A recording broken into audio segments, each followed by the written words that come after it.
हाँ, हजरत उज़ैर अलैहिस्सलाम जो है ना, हजरत उज़ैर अलैहिस्सलाम, यहूदी इनको अल्लाह का बेटा कहते हैं।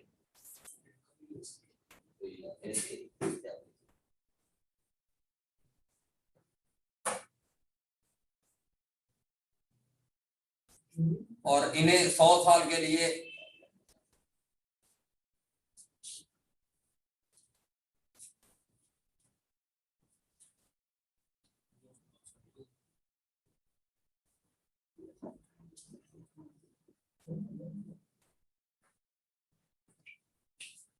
अच्छा ये जब ना फर्स्ट टेंपल को डिस्ट्रॉय कर दिया गया ना, फर्स्ट टेंपल को जब डिस्ट्रॉय कर दिया, उसके बाद हजरत उज़ैर अलैहिस्सलाम को अल्लाह ताला ने इस बस्ती के ऊपर मबूस करके भेजा। तो हजरत उज़ैर अलैहिस्सलाम के बारे में कहते हैं कि इन्होंने कहा कि अल्लाह ताला इस बस्ती को कैसे जिंदा करेगा। ऐसे ताज्जुब के अंदाज में उन्होंने जब कहा ये बात, तो अल्लाह ताला ने उनको जो है 100 साल के लिए जो है ना वो सुला दिया एक जो है ना उसमें। तो उनके साथ उनका खाना भी पड़ा था, उनकी जो है ना गधा भी था। तो फिर 100 साल बाद वो जब जिंदा किया अल्लाह पाक ने, तो फिर अल्लाह ताला ने कहा कि जो है ना आप कितनी देर सोए, तो उन्होंने कहा कि शायद दिन का एक पहर।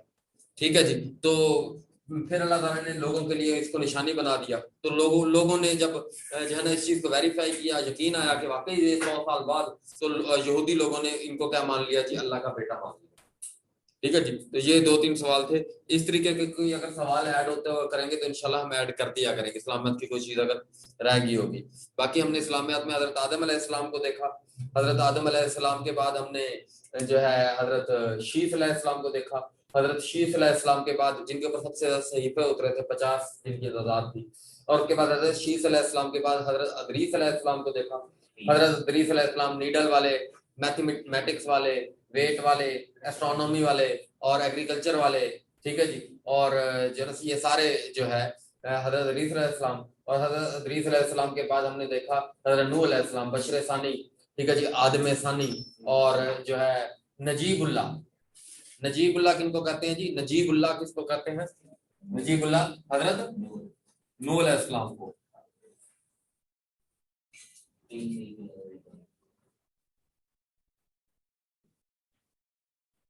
नजीबुल्लाह हजरत नूह को कहते हैं, हजरत दाऊद को कहते हैं।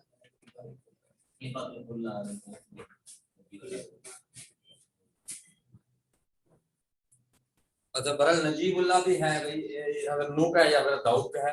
अभी नू ही लिख लो, अगर होगा तो फिर सेट कर देंगे। अच्छा, उसके बाद जो है हजरत नूह अलैहिस्सलाम को देखा हमने। नूह अलैहिस्सलाम के बाद हमने देखा कि हजरत हूद अलैहिस्सलाम, जिनकी कौमें आग थी, और उनके ऊपर 7 दिन और 7 जो है दिन और 8 दिन और 7 रातें लगातार जो है वो मुसलसल बारिश होती रही। और उसके बाद हूद अलैहिस्सलाम के बाद हजरत सालेह अलैहिस्सलाम, जिनका ऊँटनी का मौजूदा जिनकी कौम को दिखाया गया, और इनको अल्लाह ताला ने जो है हजरत सालेह अलैहिस्सलाम की कौम को जो है एक चिंगाड़ ने आ लिया। ठीक है जी, अर्थक्वेक यानी इसकी वजह बनी इनकी डिस्ट्रक्शन की। उसके बाद हजरत इब्राहिम अलैहिस्सलाम को देखा। तो हजरत इब्राहिम अलैहिस्सलाम जो है खलीलुल्लाह, और जो है ना उसके बाद हजरत इब्राहिम अबू अल अंबिया, और इनके 2 बीवियां थी, एक हजरत हाजरा और एक हजरत सारा। पहली बीवी हजरत सारा, जिनसे जो इनकी औलाद है 99 साल की, 100 साल की उम्र में हुई, हजरत इसहाक अलैहिस्सलाम। और 86 साल की उम्र में हजरत इस्माइल अलैहिस्सलाम, अबू अल अरब और जबीउल्लाह। ठीक है जी। अबू है 3 सहीफे जो है हजरत इब्राहिम के ऊपर 3 सहीफे भी उतरे।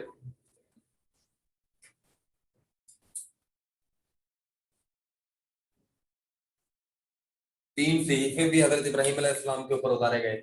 और उसके बाद अगर हमने देखा तो हजरत जो इसहाक है, इनमें से बहुत सारे नबी आए, और हजरत इस्माइल में से सिर्फ और सिर्फ हमारे हजूर जो हैं उनकी बेइज्जत हुई इसके बाद। और हजरत इस्माइल को इसलिए अबू अल अरब भी कहते हैं।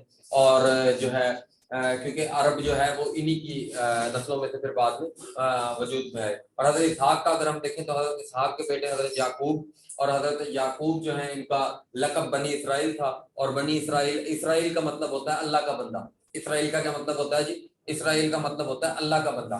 तो बनी इसराइल जो है, उसके बाद याकूब, हजरत याकूब के 12 बेटे थे, जिनमें से 2 जो है वो सगे रैचल में से थे, राहीला में से, बिनियामीन और हजरत यूसुफ अलैहिस्सलाम। और बाकी जो है 6 एक माँ में से थे और 4 एक लौंडी में से थे। तो इस तरह से उनके 12 बच्चे थे, जिनमें से हजरत यूसुफ का हमने किस्सा देखा कि किस तरीके से उनको जो है कुएं में डाल दिया गया 3 दिन के लिए। और फिर जो है उनको जो है वो एक मिस्र का जो काफिला था वो उठाकर ले गया। और उसके बाद फिर जो है मिस्र के जो अजीज मिस्र था उसके घर अल्लाह पाक ने इनकी परवरिश की। और फिर उसके बाद जो है इनको जो है 7 साल के लिए जेल हो गई, 7 साल के लिए इनको जेल हो गई। और फिर उसके बाद ये जो है खजाने के 7 साल के बाद 7 साल 7 साल 7 साल 7 साल के लिए जेल होगी। और फिर इनको खजाने का अमीर बना दिया गया, यहाँ खजाने का अमीर बना दिया गया। फिर जो है अल्लाह ताला ने इनको बड़ी इज्जत दी। हजरत यूसुफ के बाद हमने देखा कि हजरत यूसुफ के बाद जो है ना हमारे आगे हजरत अय्यूब और हजरत यूनुस अलैहिस्सलाम। हजरत अय्यूब को हमने देखा अपनी सब्र की वजह से 12 साल इन्होंने सब्र किया और इनकी बीवी जो है ना इनके साथ रही। और हजरत अय्यूब के बाद हमने देखा हजरत यूनुस अलैहिस्सलाम। 7 साल क्या अय्यूब के बाद 12 साल आता है, डिफरेंट सोर्सेज हैं। ये आई थिंक कुरान मजीद में है इनकी डेट या पता नहीं, मुझे कंफर्म याद नहीं है।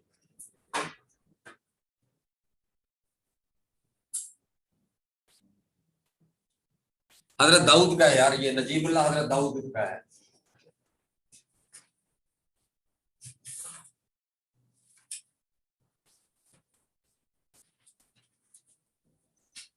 हजरत दाऊद अलैहिस्सलाम का नजीबुल्लाह।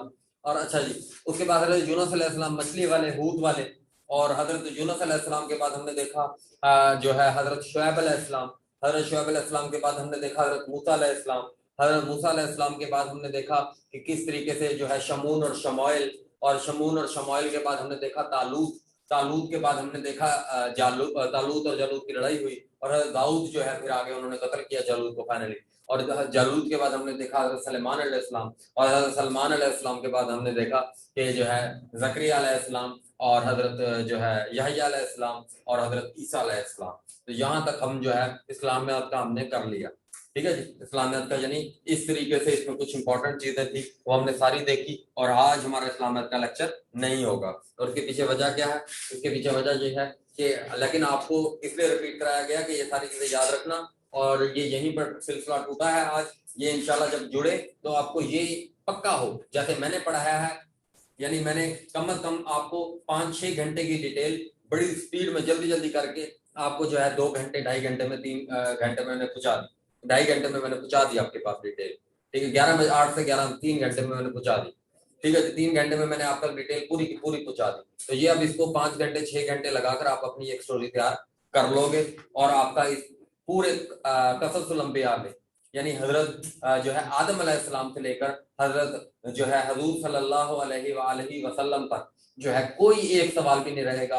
हाँ, इसमें जो जॉन दी बैप्टिस्ट हैं और हजरत जकरिया अलैहिस्सलाम हैं, इनको जब हम यूरोपियन पढ़ेंगे और उनके क्रिश्चियनिटी एज ए मजहब को देखेंगे कि किस तरीके से उसके अंदर तब्दीलियां आई, तो इनको थोड़ा सा हम देख लेंगे कि जॉन दी बैप्टिस्ट क्या है, क्यों कहते हैं, क्या चक्कर है, कैथलिक्स क्या होते हैं, प्रोटेस्टेंट क्या होते हैं, इवेंजलिकल क्या होते हैं। इनको देख लेंगे अब थोड़ा सा कि ये क्या कैसे कैसे वजूद में है। तो लेकिन जो है ये यहाँ तक हमने सिलसिला पूरा जोड़ दिया। और इसमें हमने कोई एक ऐसी चीज नहीं छोड़ी कि जो पेपर में इसके अलावा आ सकती हो। सारे इंपॉर्टेंट इवेंट हमने देखे। हमने एक एक चीज को पूरी स्टोरी के तहत किया।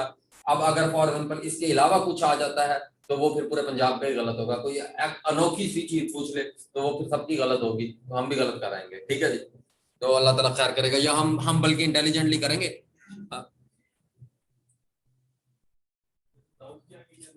हाँ, वो असहाबे काफ का जो है ना वो उस तरफ करेंगे। असहाबे असहाबे काफ का जो ना सूरत, वो जब कुरान की इंफॉर्मेशन थोड़ी सी हम देखेंगे ना, तो कुरान की इंफॉर्मेशन में सूरत काफ में जो है ना असहाबे काफ का जिक्र है। और ये जो है 7 लोग थे, एक इनका कुत्ता था। और ये जो गार है ये शाम के अंदर वाक़ है। ठीक है जी। और जो है ये कहते हैं कि कोई रोमन जो ये आपको एम्पायर पढ़ाई है, इसी जो किसी बादशाह के खौफ से जो है ये लोगों ने बना ली थी। तो अल्लाह ताला ने इनकी मदद की। तो अल्लाह ताला के रास्ते में अगर कोई निकलता है तो अल्लाह ताला उसकी मदद करता है। तो ये जो है अल्लाह ताला ने इनको ऊपर जो है वो मौत तारी कर दी और फिर भी इनको जो है जिंदा किया और लोगों के लिए एक निशानी के तौर पर जाहिर किया। अच्छा, आज हम क्या देखेंगे? अच्छा, आप लोगों को मैंने ना कंट्रीज के नाम नहीं पढ़ाए, आप लोगों को मैंने जो है ना जियोग्राफिकल टर्मिनोलॉजीज नहीं बताई, मैंने आपको जो है ना अच्छा मेरी यूट्यूब पर 309 साल असाबिक आपने 309 साल जो है कुरान मजीद में अमल के 309 साल नहीं नहीं, इनकी मुद्दत कुरान मजीद में नहीं, इनकी मुद्दत का कुरान मजीद में नहीं है, बल्कि सूरत कहफ में इनका जिक्र है। तो बाकी इनके सारी चीजें बताई गई थी, और लेकिन इनकी मुद्दत के बारे में जो है ना नहीं बताया गया था। तो अब ये पीपीएससी वालों को बिल्कुल नहीं चाहिए कि जो अल्लाह पाक ने इंफॉर्मेशन नहीं दी तो वो हमसे ये पूछें कि यानी अगर कोई जो है ना तौरात और उसमें इंजील में, और अनाजील आपको पता है सारी की सारी, अनाजील यूहन्ना जिसे कहते हैं जो है बाइबल जी, आपकी जो जॉन बाइबल है जो जॉन ने लिखी है, और इस तरीके की बाइबलों में से ये निकाल कर अगर ये ले आते हैं क्या। अब इसको भी कुरान मजीद में डिफरेंट असलूब से बयान किया है कि कुछ लोग उनके बारे में अल्लाह ताला ने ऐसे काफ का अगर तर्जुमा पढ़ा हो किसी ने तो अल्लाह ताला ने कहा है कुछ लोग कहते हैं कि ये 4 थे और एक इनका कुत्ता, कुछ कहते थे ये 5 थे और एक उनका कुत्ता, और कुछ कहते थे ये 7 थे और एक इनका कुत्ता। तो इनकी तादाद के बारे में अल्लाह बेहतर जानता है। अल्लाह ताला ने जो है ना वो नहीं इस चीज को डिस्क्लोज किया। सूरत काफ के अंदर इनका किस्सा जो है ना,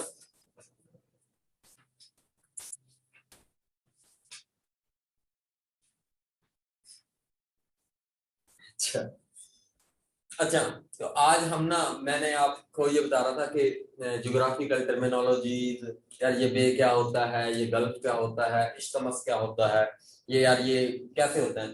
तो मेरी सार्क वाली वीडियो किसने देखी है मेरे यूट्यूब चैनल के ऊपर?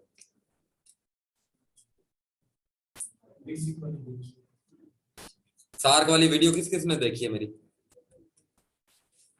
आप में से बताओ जी।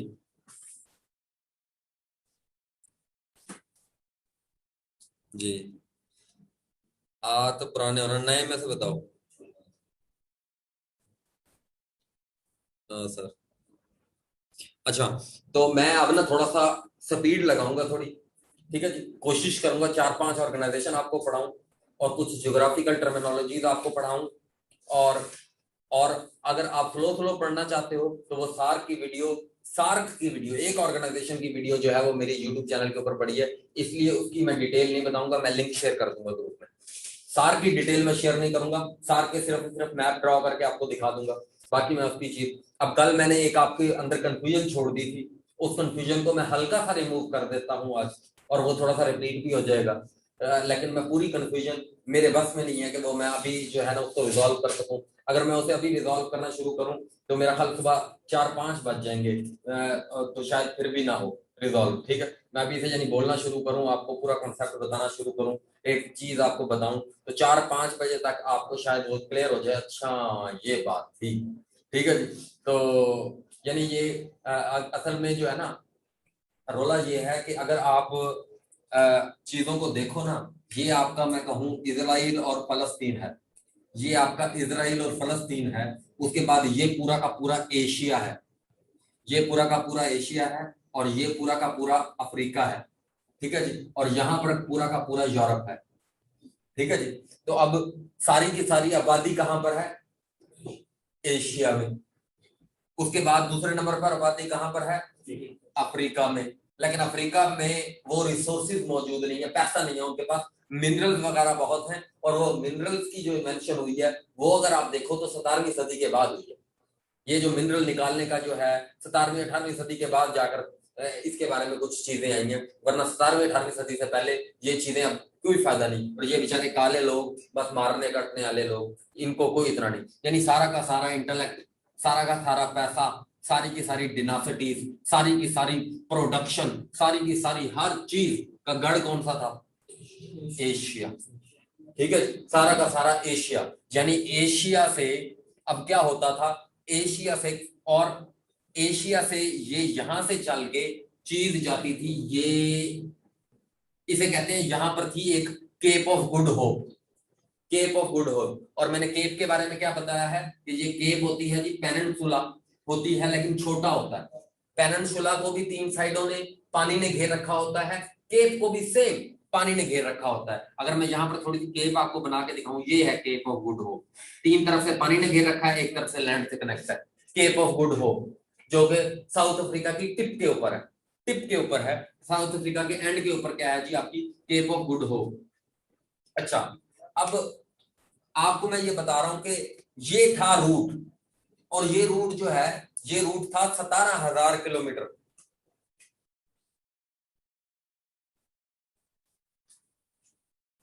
17,000 किलोमीटर, 17,000 किलोमीटर का ये रूट है।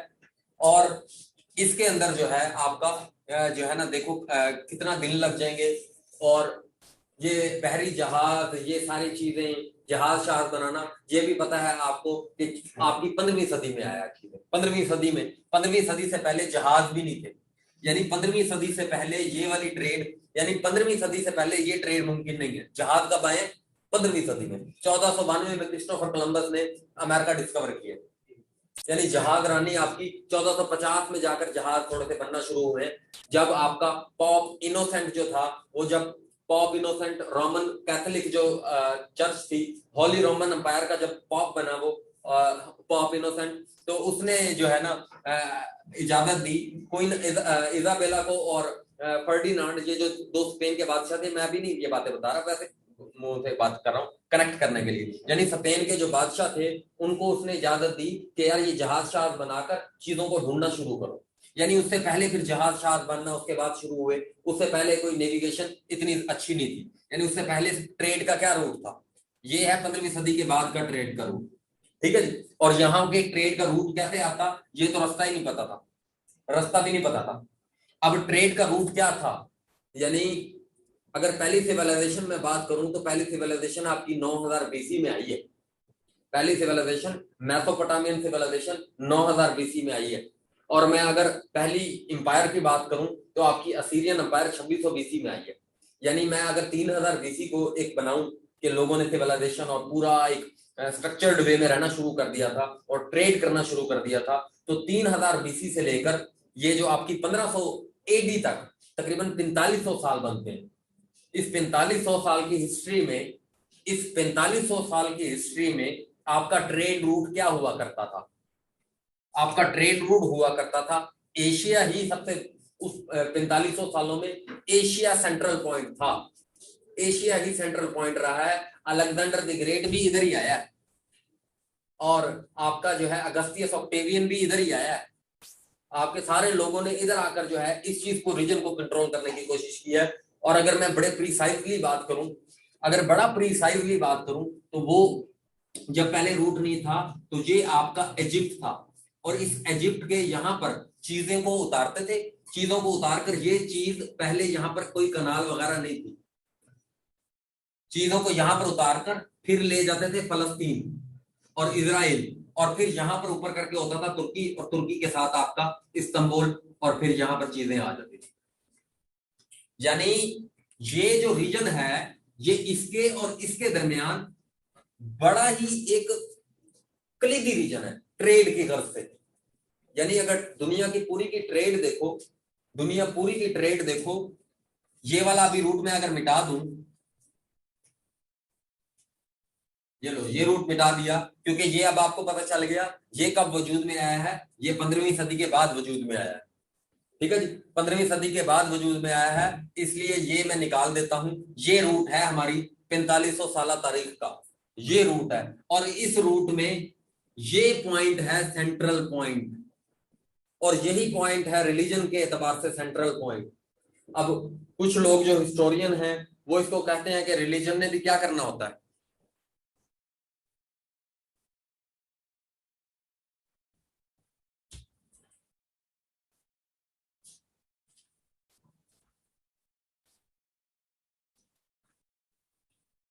अच्छा, अब मैं दोबारा इसको रिपीट करता हूं बात को।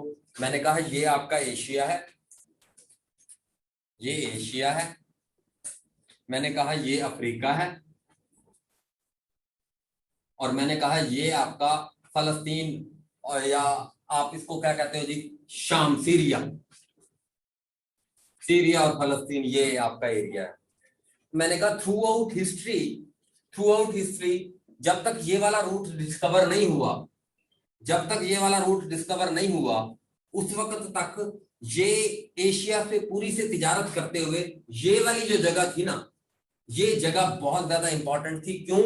यहाँ से जब ट्रेड करके यहाँ पर पहुंचते थे, यहाँ पर जब पहुंचते थे, यहाँ पर पहुंच के जो है ना सारे के सारे मामला जो है वो आगे जाते थे। यहाँ से ये सेंट्रल पॉइंट था, यानी यहाँ पर जहाजों को सुकून चाहिए, यहाँ पर उनको रेस्ट करने के लिए, यहाँ पर इतना बड़ा जो है ना रूट वो अभी ना मिला है, ना उसके बारे में पॉसिबिलिटी है। तो यानी ये इसलिए कॉन्फ्लिक्ट का बाहिस रहा है, और यही इस वजह से, और यहाँ पर सबसे ज्यादा अंबिया आए हैं, और यहाँ पर सबसे बड़ी इंपायर्स बनी है, और इसलिए ये रीजन बहुत ज्यादा इंपॉर्टेंट है। समझिए इस रीजन की इंपॉर्टेंस, क्यों रीजन इंपॉर्टेंस है, क्योंकि ये कनेक्ट कर रहा है एशिया को, यूरोप को और अफ्रीका को, और इनकी कनेक्ट का मतलब क्या है, इनकी ट्रेड को कनेक्ट कर रहा है। तो इसलिए ये वाला रीजन बहुत ज्यादा इंपॉर्टेंट रीजन है। ठीक है जी, तो ये एक मैंने इसकी इंपॉर्टेंस की बात आपको बताई। अब मैं आपको थोड़ा सा कल वाला जो हमने चीजें देखी हैं उनका हल्का था डेड सी में घुस जाता था है ना, डेड सी से अंदर ना मैं कुछ ऑर्गेनाइजेशन पहले मैंने कहा चलो आपके थोड़ी सी वो जो कंफ्यूजन रहे वो रिमूव करूं हल्की सी। यानी एक तो आपको पता चल गई बात कि यार ये सेंट्रल पॉइंट था तिजारत का, पूरी की पूरी दुनिया की ट्रेड यहां से कंट्रोल होती थी। ये इस जगह पर जिसका कब्जा है ना, वो मशरिक में भी वो मगरिब में भी सबको कंट्रोल कर सकता है, क्योंकि ये सेंट्रल पॉइंट है। यहां पर वो कंट्रोल कर सकता है इस सेंट्रल पॉइंट पर बैठकर, और अगर उसकी नेवी स्ट्रांग है, उसकी आर्मी स्ट्रांग है, वो किसी को हिलने नहीं देगा, बल्कि वो क्या करेगा, वो अपना ऐसा कंट्रोल बना लेगा कि सबको उसके जरिए से टैक्स देके जाना पड़ेगा, और वरना फिर जो है ना वो उनको पड़ाल कर देगा। ठीक है जी, कड़ाल कर देगा। अच्छा जी, अब आपको मैंने कल थोड़ी सी चीजें बताई थी। एक तो मैंने बताया था सी ऑफ गलीली, सबसे ऊपर बताया था सी ऑफ,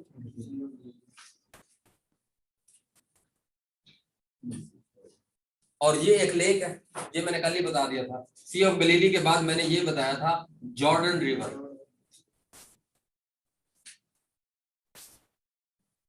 बाइबल में सबसे ज्यादा किस रिवर का जिक्र है, जॉर्डन रिवर का। अच्छा जी, वाहिद सोर्स इजराइल और फलस्तीन के पेनिनसुला में कौन सा है, सी ऑफ गलीली। ये सारे मैं आपको इसके बारे में कितने साल बता सकता हूँ। अच्छा, उसके बाद आपका ये डेड सी, और डेड सी आपका लोएस्ट पॉइंट है अर्थ का, और ये एक इसके अंदर सबसे ज्यादा नमक है, saltiest lake of the world, saltiest lake of the world है ये। साल्टिएस्ट यानी बड़ी लेक्स में सबसे ज्यादा साल्टिएस्ट लेक कौन सी है, इधर इंसान डूबता नहीं है, इतनी सैलिनिटी है। यानी मैंने पानी में नमक डाला तो पानी का वजन ज्यादा हो गया। मेरा एक पास एक गिलास पानी था, मैंने पानी के अंदर नमक डाला, पानी का वजन ज्यादा हो गया। अब मैंने उसके अंदर इतना वजन डाल दिया कि अब मेरा था 50 किलो वजन, मेरा 50 किलो वजन था। मैं अगर ऐसे पानी के अंदर जाऊंगा जिसका वजन 60 किलो होगा तो वो मुझे डूबने नहीं देगा। ऐसे पानी के अंदर मैं जाऊंगा अगर, वो मैं उसके ऊपर बैठा रहूंगा। तो यानी उसकी इतनी डेंसिटी है कि वहां पर आपका वजन जो है ना उस पानी के वजन से बहुत ज्यादा कम होता है, इस वजह से आप डूबते ही नहीं हो रेड सी में। ठीक है जी, due to salinity of this water, due to density of this water. Density क्या होता है, मास ओवर वॉल्यूम। ठीक है ना, तो ये डेड सी की बड़ी एक है खसूसियत। उसके बाद डेड सी के बाद अगर मैं बात करूं, मैंने इधर डेड सी के नीचे मैंने आपको बताया था कि ये रीजन जो है पूरा का पूरा ये आपका वेस्ट बैंक। ठीक है जी, ये आपका वेस्ट बैंक मैंने बताया था, और वेस्ट बैंक में मैंने आपको बताया था जेनिन, नेजरत, नेबलस।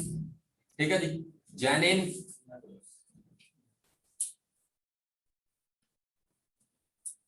और जो है नजरत,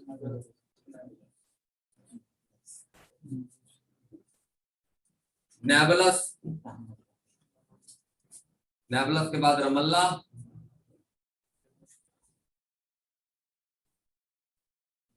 रमल्ला के बाद जेरूशलम,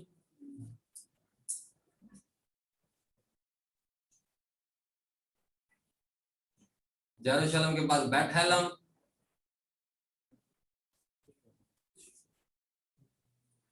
ठीक है जी, और बेथलेहम के बाद मैंने आपको बताया था वो हेब्रोन, और मैंने कहा था ये जो जेरूशलम है ना, इसके ऊपर इसके इसके बिल्कुल साथ जो है वो आपका Dome of Rock, Temple Mount, और जो है आपका इसके वेस्टर्न साइड पर जो है आपकी वेस्टर्न वॉल, ये 3 चीजें मैंने आपको मजीद इसमें बताई थी। और उसके अलावा मैंने कहा था यहाँ पर ना ये तो है, ये मेडिटेरेनियन कोस्ट है, और इस मेडिटेरेनियन कोस्ट पर जफा बताया था और बहुत सारी चीजें आपको बताई थी। और यहाँ पर मैंने लिख दिया था, अगर जिसको, अब ये उसके लिए है जिसको थोड़ा बहुत पता है हिस्ट्री के बारे में, ये सिर्फ उसके लिए मैं उसकी कंफ्यूजन दूर कर रहा हूँ, उसकी कंफ्यूजन मैं सिर्फ दूर कर रहा हूँ। अब ये मैंने कहा ये आपका हो गया जी जो है इजराइल और फलस्तीन पूरा। अब जो है ये आपका जो है वो हो गया सिनाई पेनिनसुला।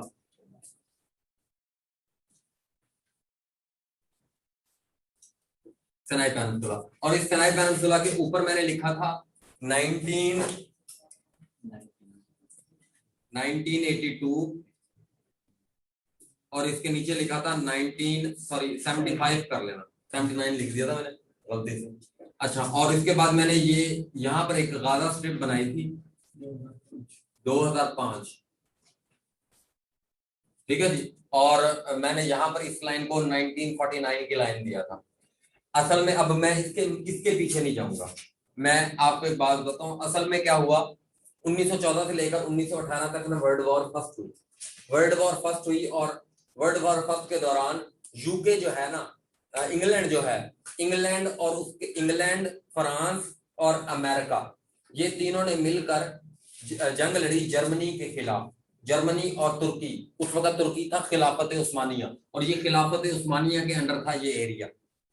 तो according to treaty of Sykes Picot जो उनके 1916 में एक ट्रीटी हुई थी स्काइस पाइकॉट, उसके मुताबिक ये जो इलाके थे एक खुफिया एग्रीमेंट कर लिया गया फ्रांस के और यूके के जो है ना फॉरेन मिनिस्टर के दरमियान, कि अगर हम जंग जीत जाएंगे, क्योंकि 1916 तक पता चल गया कि खिलाफत उस्मानिया हार जाएगी, तो उन्होंने कहा कि हम खिलाफत उस्मानिया के इलाकों को ना आपस में बांट लेंगे।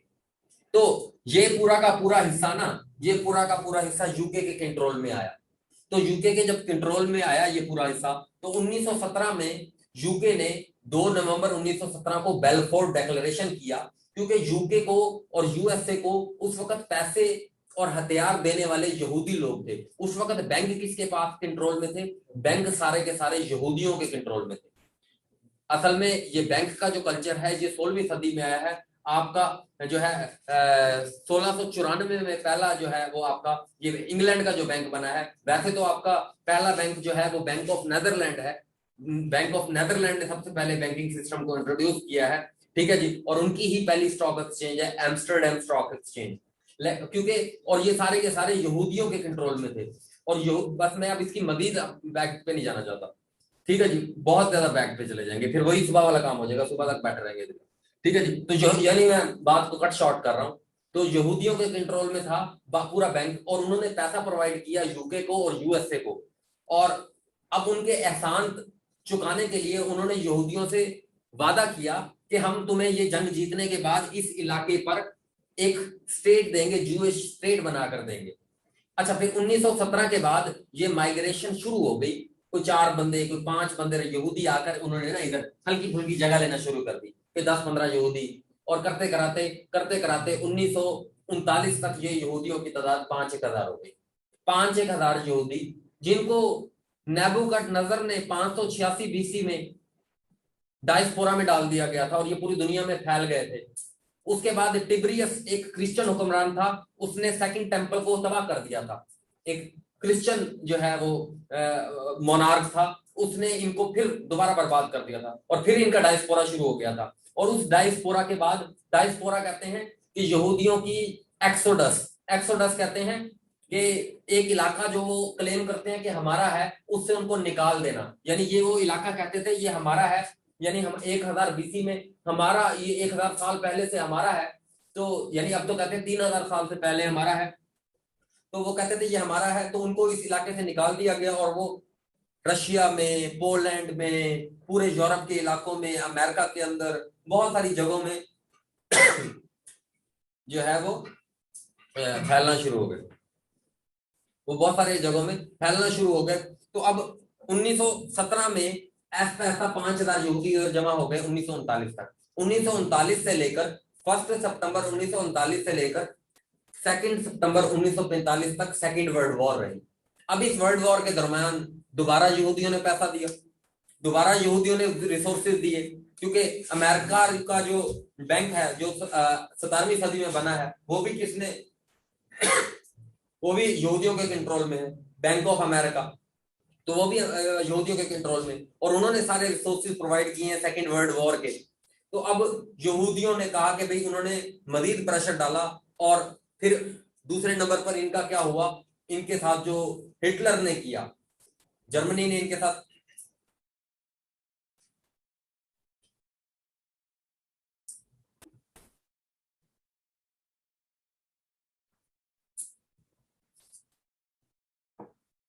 अच्छा, तो इनके साथ जर्मनी ने जो है ना हॉलोकास्ट आपने सुना होगा, कितने यहूदियों को मारा, उनके साथ कितना ज्यादती की। तो ये यूके और जो है यूएसए ने फिर जहाज भर भर के इधर उनको भेज दिया, और यहाँ पर जो है ना तकरीबन 70-80 लाख यहूदियों को इकट्ठा कर दिया। सारे यहूदी अपने सारे जगहों से छोड़ छाड़ कर यहाँ पर आ गए, और उन्होंने इजराइलियों से, फलस्तीनी जो लोकल लोग थे उनसे जगह खरीदनी शुरू कर दी। और फिर 1948 में जो उनका लीडर था ना, डेविड बिन गोरियन, उसने 14 जुलाई 1948 को जो है यहाँ पर जूइश स्टेट जो है ना, ये इतने से एरिया पर, ये इतने से एरिया के ऊपर उसने जूइश स्टेट जो है वो अपनी बना दी।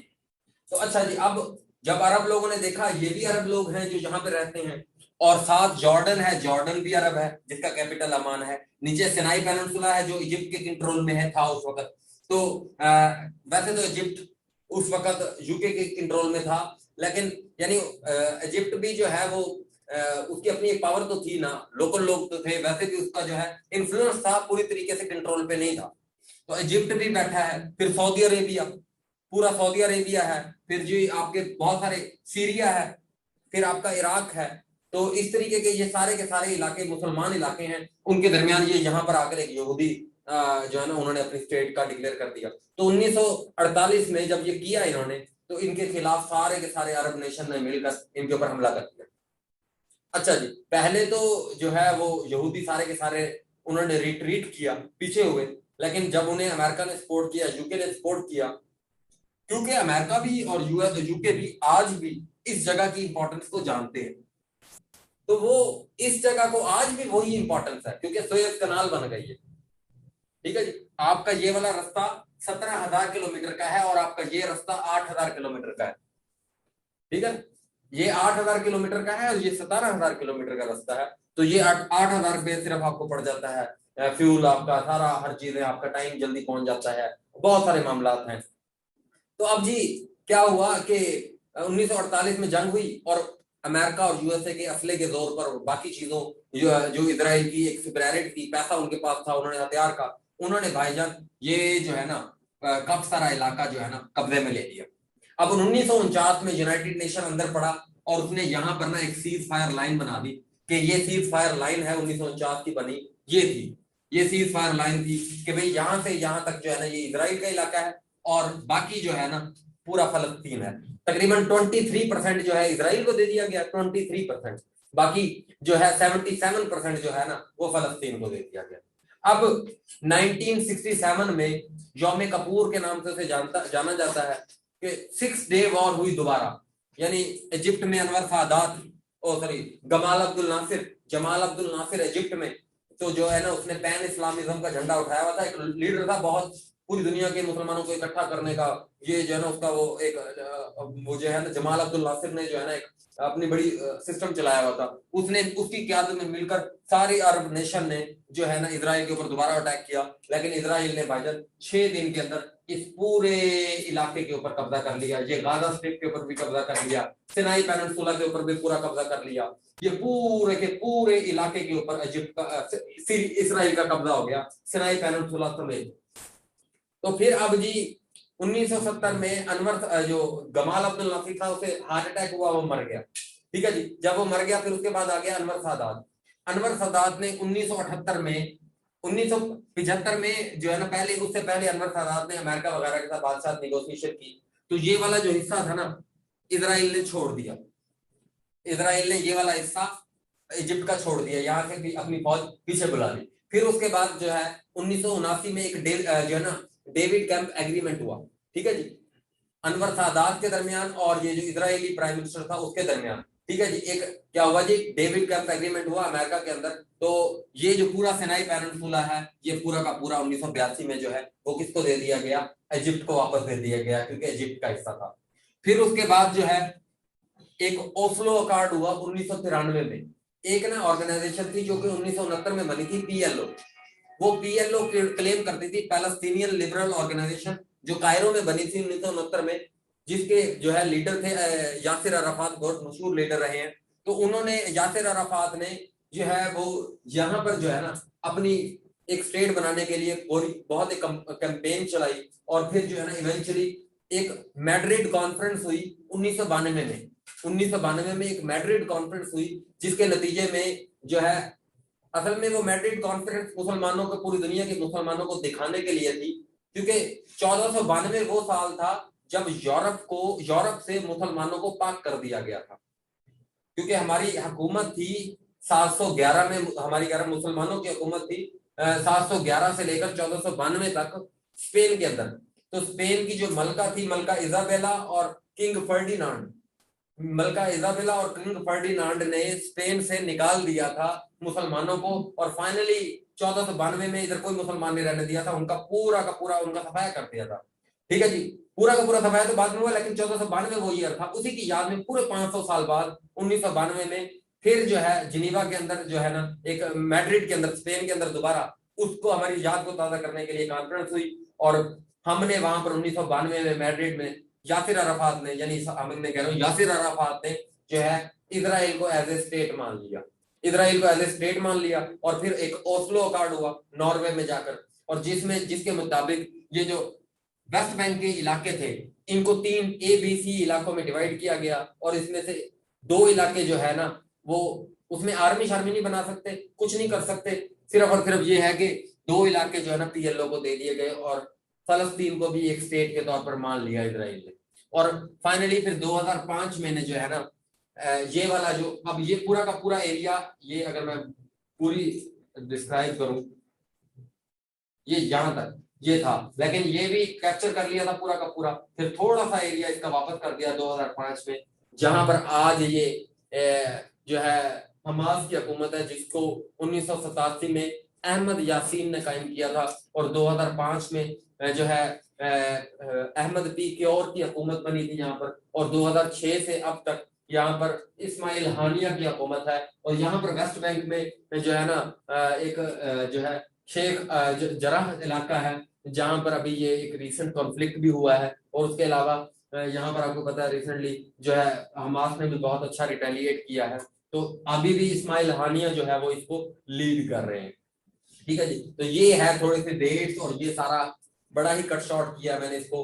तो इंशाल्लाह चलो, आपने अगर कुछ सुन लिया है, आपके जहन में कुछ ना कुछ चीजें रह गई होंगी, तो मैं इसको इंशाल्लाह सिंक कर लूंगा, मैं इसको जोड़ लूंगा अपने तरीके से। हम अपने टॉपिक की तरफ अब आते हैं, और ये आज आपका रिपीट भी हो गया। ये आपको नाम याद रखने हैं सारे, और आज इनके नामों की इंपॉर्टेंस मैंने मजीद क्लियर की है कि ये नाम कितने इंपॉर्टेंट हैं। जफा, ठीक है जी, तारतुस, सॉरी ट्रिपोली, तारतुस, उसके बाद अंताकिया, उसके बाद तेल अवीव, जफ्फा, ठीक है जी, ये सारे के सारे, शेकलॉन, ये कितने इंपॉर्टेंट इलाके हैं ये जो है। और आज भी इनकी बहुत ज्यादा इंपॉर्टेंस है। इजराइल की आज भी कितनी इंपॉर्टेंस है, पेपर में 2 एक सवाल आए हुए थे। ठीक है जी, इतनी आज भी इस एरिए की 2-3 सवाल इधर से दे देता है, इतनी इंपॉर्टेंस है इस एरिए की। तो 2-3 सवाल के लिए जो है हमारा जो है ना 2-3 घंटे लग जाए और हमारे सवाल पक्के हो जाए तो बड़े बेहतर बात है। तो अब हम अपना टॉपिक शुरू करते हैं। तो हमारा जो आज का टॉपिक है, ठीक है, ये इसकी अब तस्वीर तो आपके पास है, समझ आइए क्या बात थी। हल्की हल्की बात लोगों को समझ आ गई होगी मैं क्या बात कर रहा हूँ, जिन्होंने कुछ पढ़ा होगा। बाद लोगों को थोड़ी कम समझ आई होगी। अच्छा, अब हम जी शुरू कर रहे हैं क्या चीज, हम ये शुरू कर रहे हैं कि ऑर्गेनाइजेशन को कैसे करते होते हैं, कंट्रीज के नाम कैसे करते होते हैं। अब मैं आपको सबसे पहले यहाँ पर वही, हमारा तो एक ही तरीका है, हमें तो एक ही चीज आती है, वो क्या है जी, मैप। ठीक है जी, मैप, हमें तो मैप आते हैं जी। अब मैप बनाने की कोशिश करते हैं और सबसे पहले सार्क का मैप बनाते हैं।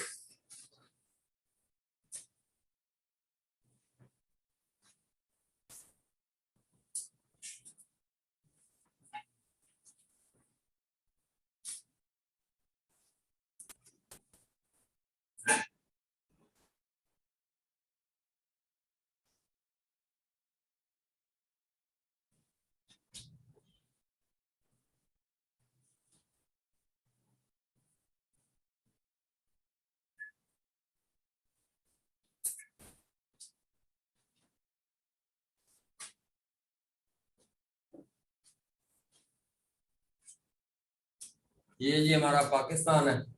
अच्छा जी, ये पाकिस्तान है। पाकिस्तान के बाद हमारे पास ये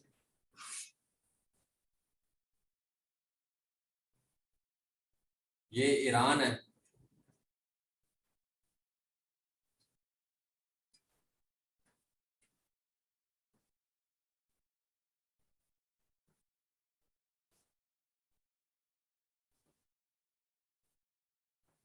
ठीक है। फिर उसके बाद जी हमारा ये टर्की है। ठीक है जी। और आज ना हम थोड़ा सा पहले ना, मैं आपको 3-4 ऑर्गेनाइजेशन करानी है, इसलिए उसके लिए और कुछ ज्योग्राफिकल टर्मिनोलॉजीज करानी है। तो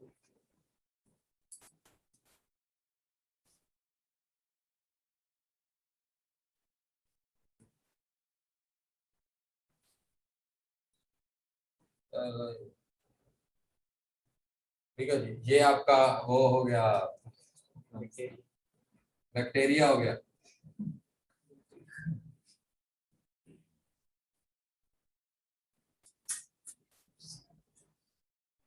ये आपका कैस्पियन सी हो गया।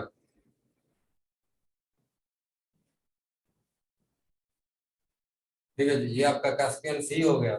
और कैस्पियन सी के बाद ये जो है आपका यहाँ पर अगर मैं,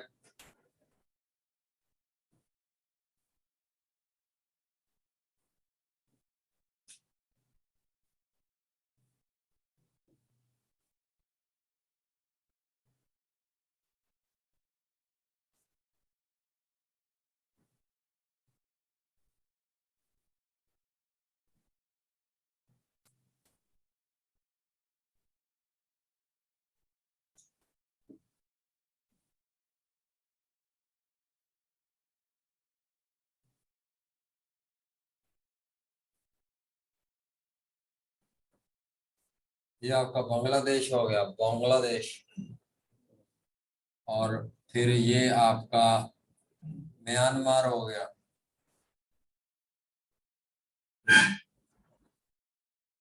ये आपका थाईलैंड हो गया।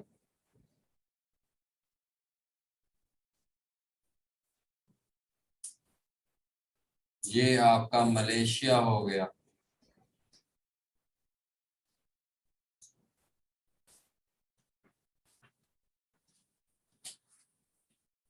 और ये आपका म्यांमार हो गया। अच्छा, ये जो है ना आपका,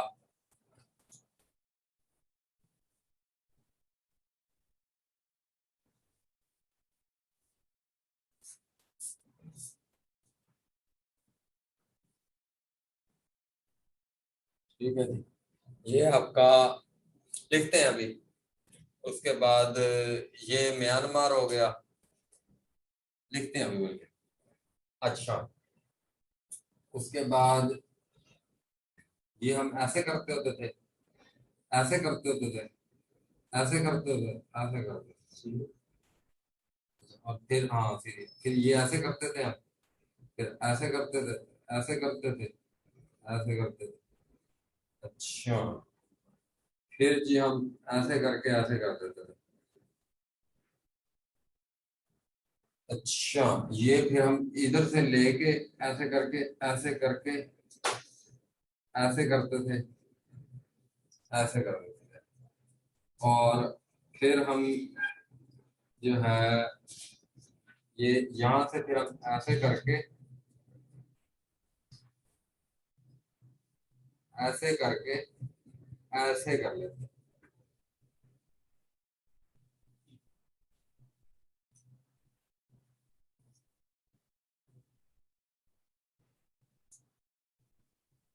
ठीक है जी। फिर हम ये ऐसे करके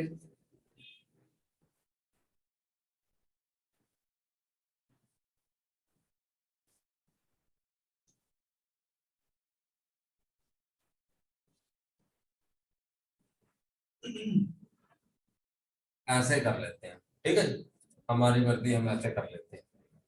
अच्छा, हम ऐसे कर लेते हैं। और हम और भी कुछ कर लेते हैं। नाम लिखते हैं, नाम लिखते हैं। हम कुछ ऐसे कर लेते हैं। ऐसे करके हम इसको ऐसे कर लेते हैं। ऐसे करके हम इसको ऐसे कर लेते हैं। ऐसे करके ऐसे करके ना हम ऐसे करके ऐसे कर लेते हैं। ठीक हो गया। यानी चल नहीं मारनी है ना, किस तरह से मारना है, ऐसे कर लेते हैं। अच्छा, फिर हम क्या कर लेते हैं, फिर ना हम ऐसे करके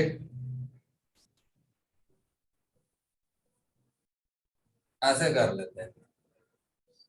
अच्छा, और फिर ना हम ऐसे कर लेते हैं। और फिर ना हम ऐसे कर लेते हैं। अच्छा, और हम क्या करें, और फिर हम ना बस अभी यहीं तक करते हैं कुछ। अच्छा, ये मैंने ना कुछ थोड़े से कंट्रीज बनाए हैं, तो आप भी इनको बनाने की कोशिश करते रहेंगे, तो मैं आपके सामने काफी बार बनाता रहूंगा। 10 मिनट तो सारे लगे हैं।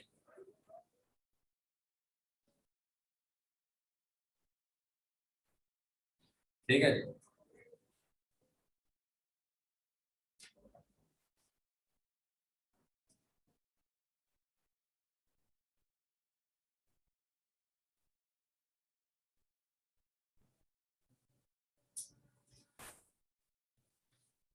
चलो, अच्छा, उसके बाद जी और क्या कर लेते हैं, अब नाम लिखते हैं, थोड़ा सा कोशिश करते हैं। अच्छा, चलो भाई। अच्छा, नाम कॉल करते हैं जी। ये कौन सा मुल्क है जी, बताएं। बताएं जी, आप बताओ, मैसेज करो जी, मैसेज करो कोई एक आधा बंदा। पाकिस्तान है, पाकिस्तान ले लेते हैं। अच्छा, पाकिस्तान के साथ क्या है, ये इस तरफ, इस तरफ। पाकिस्तान के साथ क्या है, अफगानिस्तान, बैक्टीरिया, बैक्टीरिया है। पाकिस्तान के साथ बैक्टीरिया है। अफगानिस्तान, यानी अफगानिस्तान का ओल्ड नेम है ना बैक्टीरिया।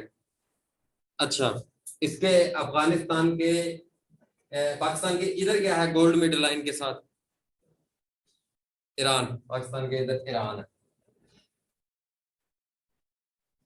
ठीक है जी। और जो है ईरान के इधर क्या है, ईरान के इधर इस जगह पर क्या है, इराक, इराक।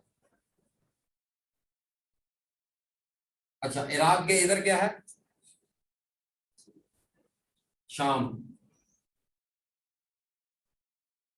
अच्छा, और इराक ने अगस्त 1990 को हमला किया था एक मुल्क पर, किसी को पता है, कुवैत। हाँ, अगस्त 1990 को कुवैत के ऊपर हमला किया था, क्योंकि अगर देखो इराक की छोटी सी कोस्ट लाइन है, तो इराक कह रहा था कि भाई असल में ना ईरान इराक चली थी बाहर 1980 से लेकर 1990 तक ना, तो कुवैत ने ना इराक की मदद की थी काफी सारी। तो जब इराक हार गया जंग, या स्टालमेट की कंडीशन थी, ना इराक जीता ना ईरान जीता, कुछ भी नहीं हुआ, और इतने सारे रिसोर्सेज उड़ गए, कुवैत का सारा पैसा। कुवैत ने कहा कि हमारा पैसे तो हमें दे दो। इराक ने कहा तुम्हारी जुर्रत मेरे जैसी पावरफुल आर्मी से। भाईजान इराक गया, सदाम हुसैन गया, उसने तकरीबन 1.5-2 घंटे में पूरा कुवैत फतह कर लिया। ठीक है जी, 1.5-2 घंटे में, यानी ये ज्यादा ही बता रहा हूँ। ठीक है जी, यानी इतना सा तो है, ये पूरा का पूरा यानी कोस्ट लाइन उसे मिल गई। ये कुवैत है।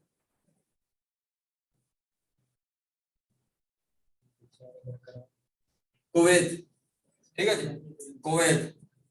कुवैत जो है ना, उसने कुवैत यानी कोस्ट लाइन है, कुवैत है ये। अच्छा, सीरिया के ये यहाँ पर इधर मेरा ख्याल सी ऑफ गलीली, यहाँ पर है ये सी ऑफ गलीली, और ये जॉर्डन रिवर, और ये जॉर्डन रिवर, ये डेड सी। अच्छा, यानी ये वाला इलाका जॉर्डन है और ये वाला इलाका इजराइल और फलस्तीन है। अब कौन सा इजराइल और कौन सा फलस्तीन है, यानी ये हम अभी नहीं बात करते, फजूल बात है ऐसे, क्या हम इसके अपना। अच्छा जी, अब ये कौन सा इलाका है, ये वाला कौन सा इलाका है, ये वाला बताओ जी, कोई मैसेज। ओमान, हाँ ओमान, ये ओमान है, ओमान। और ओमान के साथ क्या है, यमन। ठीक है जी, ये यमन है। और ये वाला कौन सा इलाका है, ये कौन सा इलाका है, यूएई, यूएई। और ये कौन सा इलाका है, कतर। ठीक है जी, और ये है बहरीन।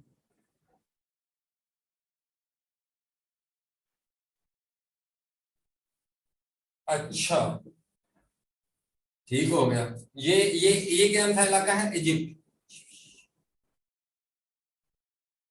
ये इजिप्ट है। अच्छा, और ये टर्की है। अच्छा, यानी फार्मूला हमने क्या तारीख देखा था, यानी कैस्पियन सी को तारीख कंट्री लगते हैं, वो भी हम देखते हैं, अभी नहीं, वो कल के बात करते हैं। अच्छा, ये कौन था, आजरबाईजान जो है ना, वो लगता है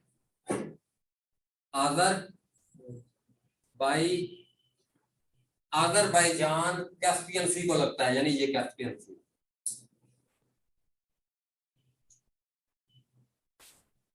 कैस्पियन सी है ये। अच्छा, और उसके बाद आर्मीनिया लैंडलॉक्ड है, आर्मीनिया और अजरबैजान दोनों लैंडलॉक्ड है। ये जॉर्जिया लैंडलॉक्ड नहीं है, ये जॉर्जिया है, जॉर्जिया, जॉर्जिया, आर्मीनिया, अजरबैजान। और ये क्योंकि जॉर्जिया को क्या लगता है, ब्लैक सी लगता है, जॉर्जिया को ब्लैक सी लगता है, इसलिए जॉर्जिया जो है ना वो लैंडलॉक्ड नहीं है। और ये वाला पूरा का पूरा एरिया ना, ये रशिया का एरिया। अच्छा, तो अब पाकिस्तान के थोड़ा सा उधर चलते हैं। और ये यहाँ पर क्या है जी, अरेबियन सी है,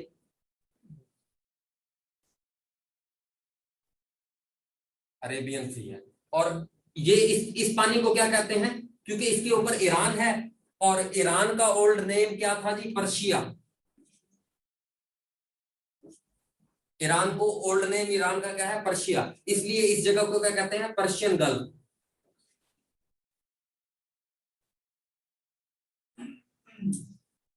ठीक है जी, और ये क्योंकि ओमान है, और इस जगह को हम क्या कहते हैं, ये वाले पानी को हम क्या कहते हैं, गल्फ ऑफ ओमान। अच्छा, अब गल्फ होता क्या है भाईजान, ये जमीन है, जमीन के अंदर डीप इनलेट, चेक करो ये कितनी डीप है, इसलिए इसे क्या कहते हैं, गल्फ कहते हैं।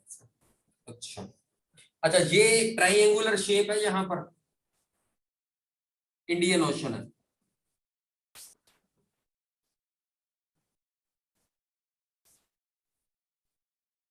इंडियन ओशन है। अच्छा, और ये वाखोन कॉरिडोर है, 350 किलोमीटर लंबा है, और 100 से 150 किलोमीटर चौड़ा है। तो ये जो वाखान कॉरिडोर है, वाखान कॉरिडोर किसका हिस्सा है, वाखान कॉरिडोर किसका हिस्सा है, वाखान कॉरिडोर अफगानिस्तान का हिस्सा है भाईजान, अफगानिस्तान में आ रहा है, चेक करो, अफगानिस्तान में आ रहा है, यानी वाखान कॉरिडोर अफगानिस्तान में है। यानी और ऊपर वाखान कॉरिडोर के ऊपर कौन सा कंट्री है? ताज।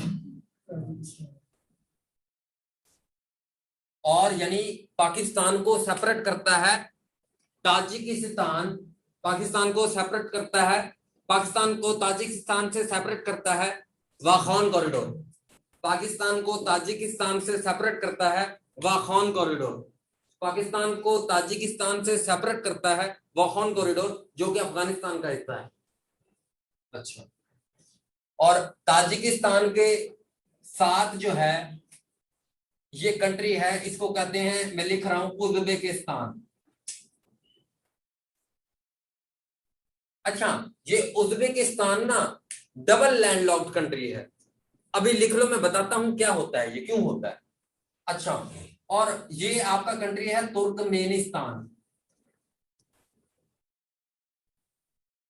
तुर्कमेनिस्तान, ये आपका कौन सा कंट्री है जी? Turkmenistan, Turkmenistan. और टुट, ये तीनों मिलकर क्या बनते हैं? टुट, TUT, टुट, टुट, टुटपो। अच्छा जी, उसके बाद अगर मैं यहां पर बनाऊं,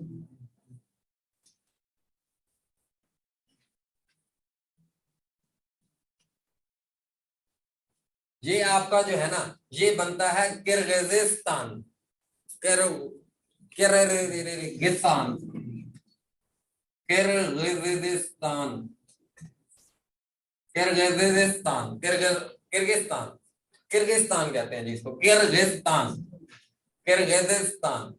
अच्छा जी, उसके बाद ये जो है, ये आपका आ गया किर्गिस्तान के बाद ये जो है ना, एक आपका मुस्लिम कंट्री है सबसे बड़ा, ये मैं लिख देता हूं, कजाकिस्तान।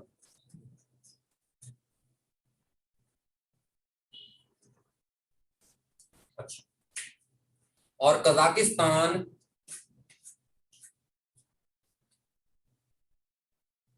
ये कजाकिस्तान है,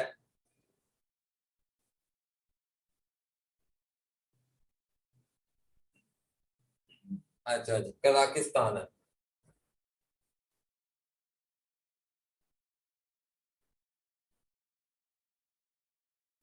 अच्छा, ये हमने ये वाला एरिया पूरा कर लिया, और ये हमें पता है ये हमारा कौन सा है? मेडिटेरेनियन सी।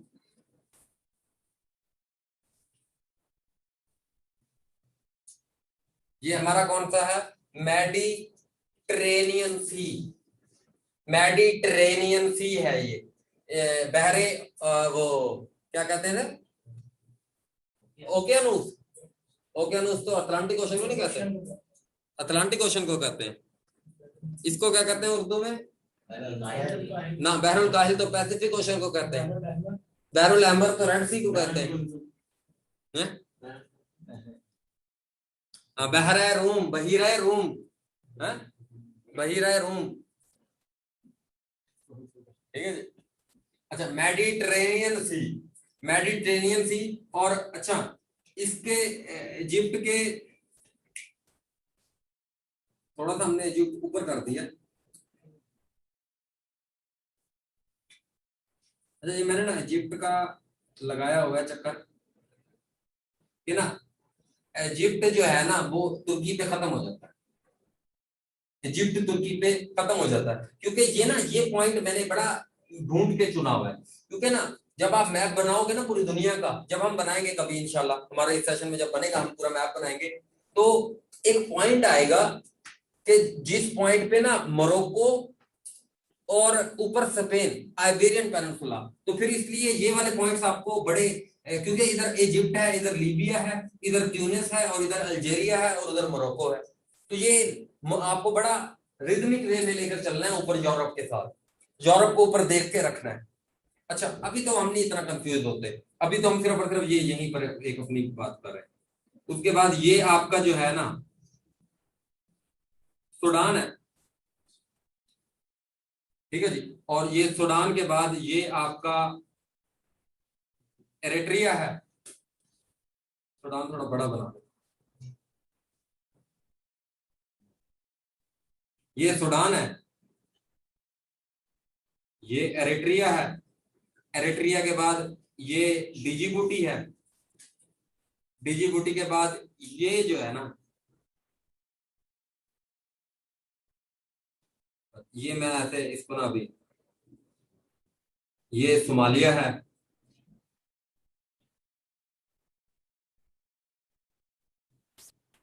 ठीक है, ये इथोपिया है,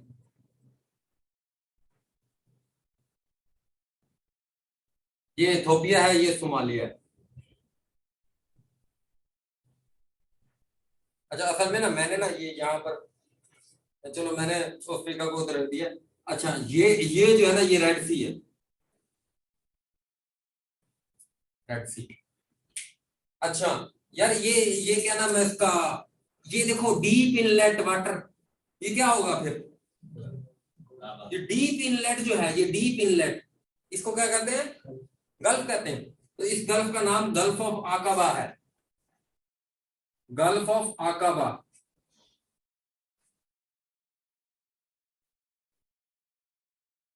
गल्फ ऑफ आकाबा है। अच्छा यहाँ पर तो अब ऐसे सुएज कनाल बन गई है छोटी सी, यहाँ पर ना जगह को खोद दिया इन्होंने, जगह को खोद के ना सुएज कनाल बना दिया। अब यहाँ से चीजें आती हैं ऐसे सुएज कनाल के थ्रू चले जाती हैं, यहाँ से ना, यहाँ से ऐसे चली जाती है चीज। अच्छा अच्छा, तो पाकिस्तान के साथ इधर क्या है, हमारा प्यारा भारत, सारे जहां से अच्छा हिंदुस्तान हमारा है, इंडिया। इकबाल क्या था। तो इंडिया जी, तो बहीरा रोम, बिल्कुल इंडिया हो गया। अच्छा इंडिया के बाद ये कौन सा इलाका है, नेपाल। और ये कौन सा इलाका है,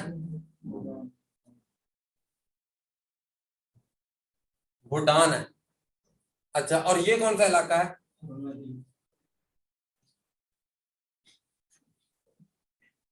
बांग्लादेश। और ये बांग्लादेश के साथ ये क्या है, और ये क्या है, ये वियतनाम है। ये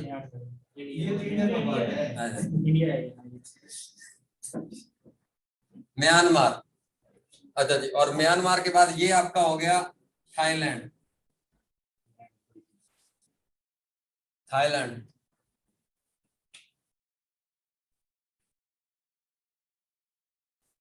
अच्छा जी, थाईलैंड के बाद अब जगह है आगे हमारी, थोड़ी है जगह, एडजस्ट करते हैं कुछ। थाईलैंड के बाद ना ये आपका जो है आपका लाउस हो गया,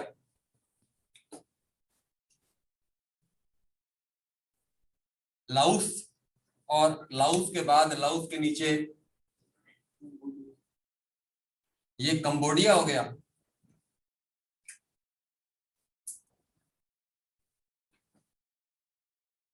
कंबोडिया हो गया, लाओस के बाद ये कंबोडिया हो गया। और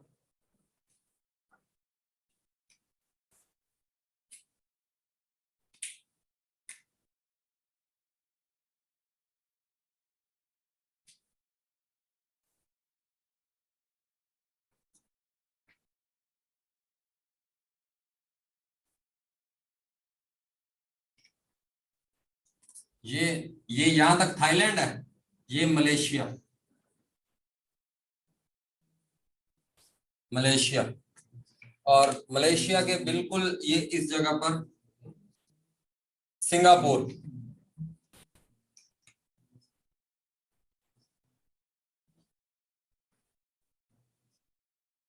सिंगापुर। अच्छा और इसके साथ एक कंट्री रह गया,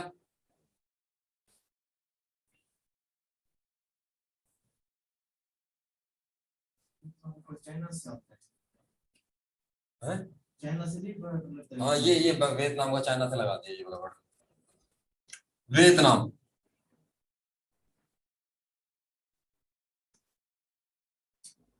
ये वियतनाम बना दिया हमने, ठीक है जी, ये वियतनाम बना दिया हमने। और ये बांग्लादेश। अच्छा और ये जो है ना श्रीलंका,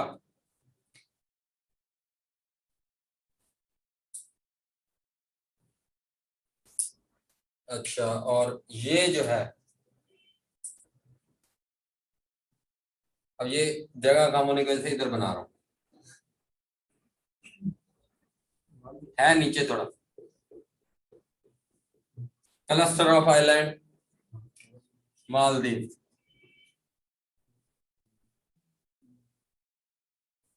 ठीक है जी,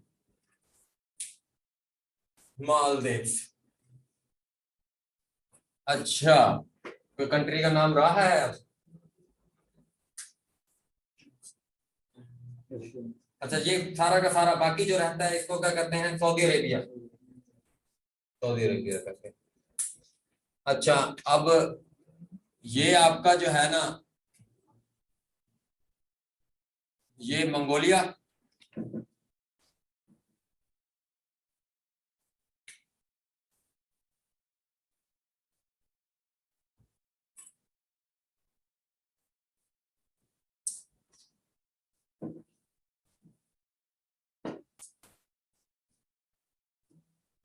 ये आपका मंगोलिया, मंगोलिया, और बाकी आपका क्या हो गया जी? चाइना। बस मैं अभी चाइना को सही नहीं बना रहा, ठीक है, बस ऐसे हल्का सा इलस्ट्रेशन दे रहा हूँ आपको। और ठीक है, ये चाइना हो गया,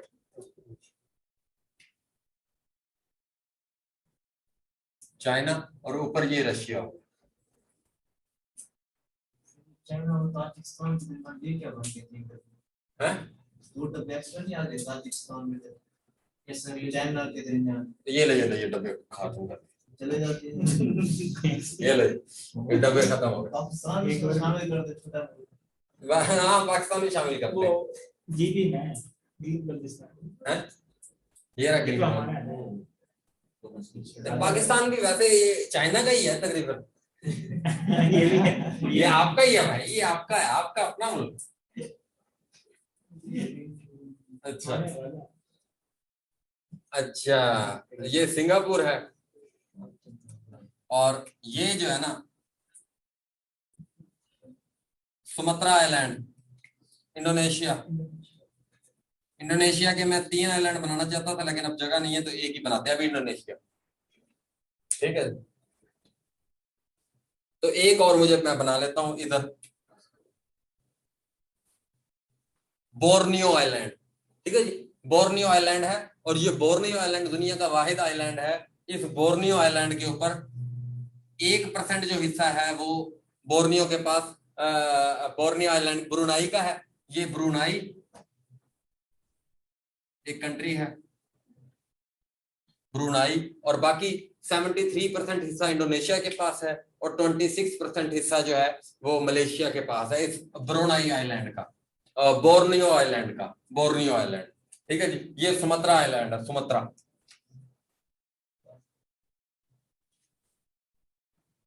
अच्छा, ये सुमात्रा आइलैंड के बाद एक बल्कि हल्का सा बना देते हैं, बाली और जावा, और ये बाली, ठीक है जी, जावा और बाली, ये भी आइलैंड जो है ना,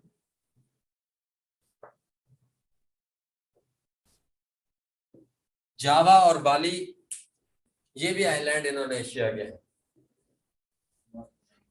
नमाज का टाइम हो गया, चलो ये देखते रहो नमाज के टाइम ना, ठीक है जी। ये नमाज में ये ना, यानी अल्लाह ताला आपको ख्याल ना लाए वैसे, लेकिन ये फिर जो है ना नमाज का ब्रेक हो गया।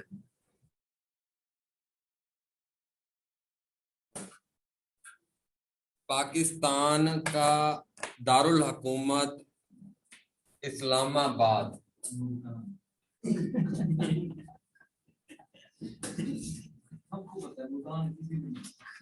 इस्लामाबाद,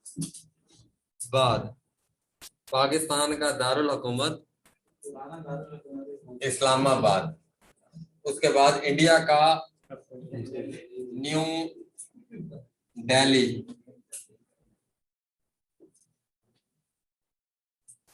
कैपिटल, और जो है ये हो गया, और चाइना का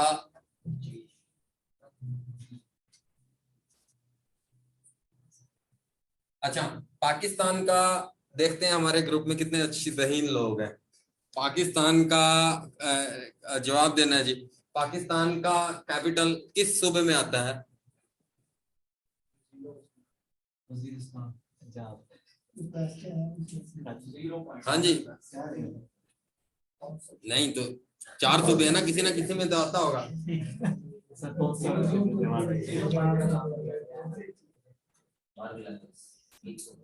केपी में, बिल्कुल केपी, केपी में आता है, केपी में आता है पाकिस्तान का। ठीक है, और कोई और भी बताओ ना कोई।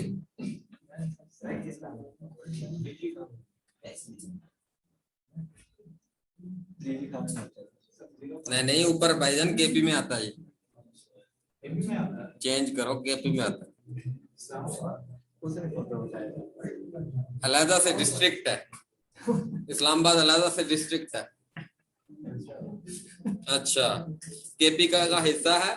Number 1 point, Islamabad is part of KPK and as well as a district of Pakistan. अच्छा, और हाँ ये लिखो।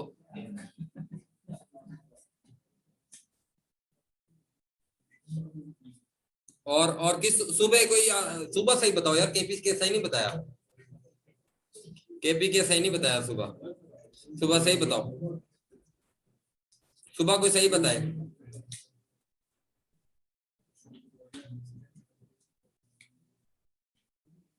इस्लामाबाद जो है कैपिटल, वो किस सूबे में आता है? पंजाब। ये पंजाब, पंजाब, पंजाब और केपी के 2 हो गए हैं सर। पंजाब और केपी के दरमियान में यानी है पंजाब, बिल्कुल पंजाब ठीक हो गया। पंजाब, पंजाब ठीक हो गया, पंजाब ओके हो गया, पंजाब, पंजाब ठीक है, यानी पंजाब में है जी इस्लामाबाद। डन हो गया, डन हो गया। पंजाब में अक्सरियत का वोट यही है कि पंजाब में है बेसिकली आपका इस्लामाबाद। अच्छा, आज से ये चीज याद रखना, किसी भी मुल्क का कैपिटल किसी सूबे का हिस्सा नहीं होता, किसी भी मुल्क का कैपिटल किसी सूबे का हिस्सा नहीं होता, बल्कि अलहदा से उसकी एक टेरिटरी होती है। यानी Islamabad is not a part of any province, it's a federal territory. ये अलहदा से एक मुल्क है और इसका एरिया अलहदा से है 906 स्क्वायर किलोमीटर। इस्लामाबाद किसी सूबे में नहीं आता, इसी तरीके से न्यू दिल्ली किसी सूबे में नहीं आता, इसी तरीके से बीजिंग किसी सूबे में नहीं आता, इसी तरीके से वॉशिंगटन डीसी किसी सूबे में नहीं आता। ठीक है जी, यानी जो कैपिटल्स होते हैं वो किसी सूबे में नहीं आते, वो अलग से टेरिटरी होते हैं। ठीक है जी, ये बात क्लियर होगी। हाँ, फेडरल टेरिटरी है, ये फेडरल टेरिटरी है। ठीक है जी। हाँ, सेनेट के 4 मेंबर इधर अलग अलग से आते हैं, इनकी रिप्रेजेंटेशन भी अलग से होती है। अच्छा, वो हम बाद में देखेंगे। बांग्लादेश का क्या कैपिटल है जी? ढाका, ढाका। अच्छा, और म्यांमार का क्या कैपिटल है? म्यांमार का नापेदा।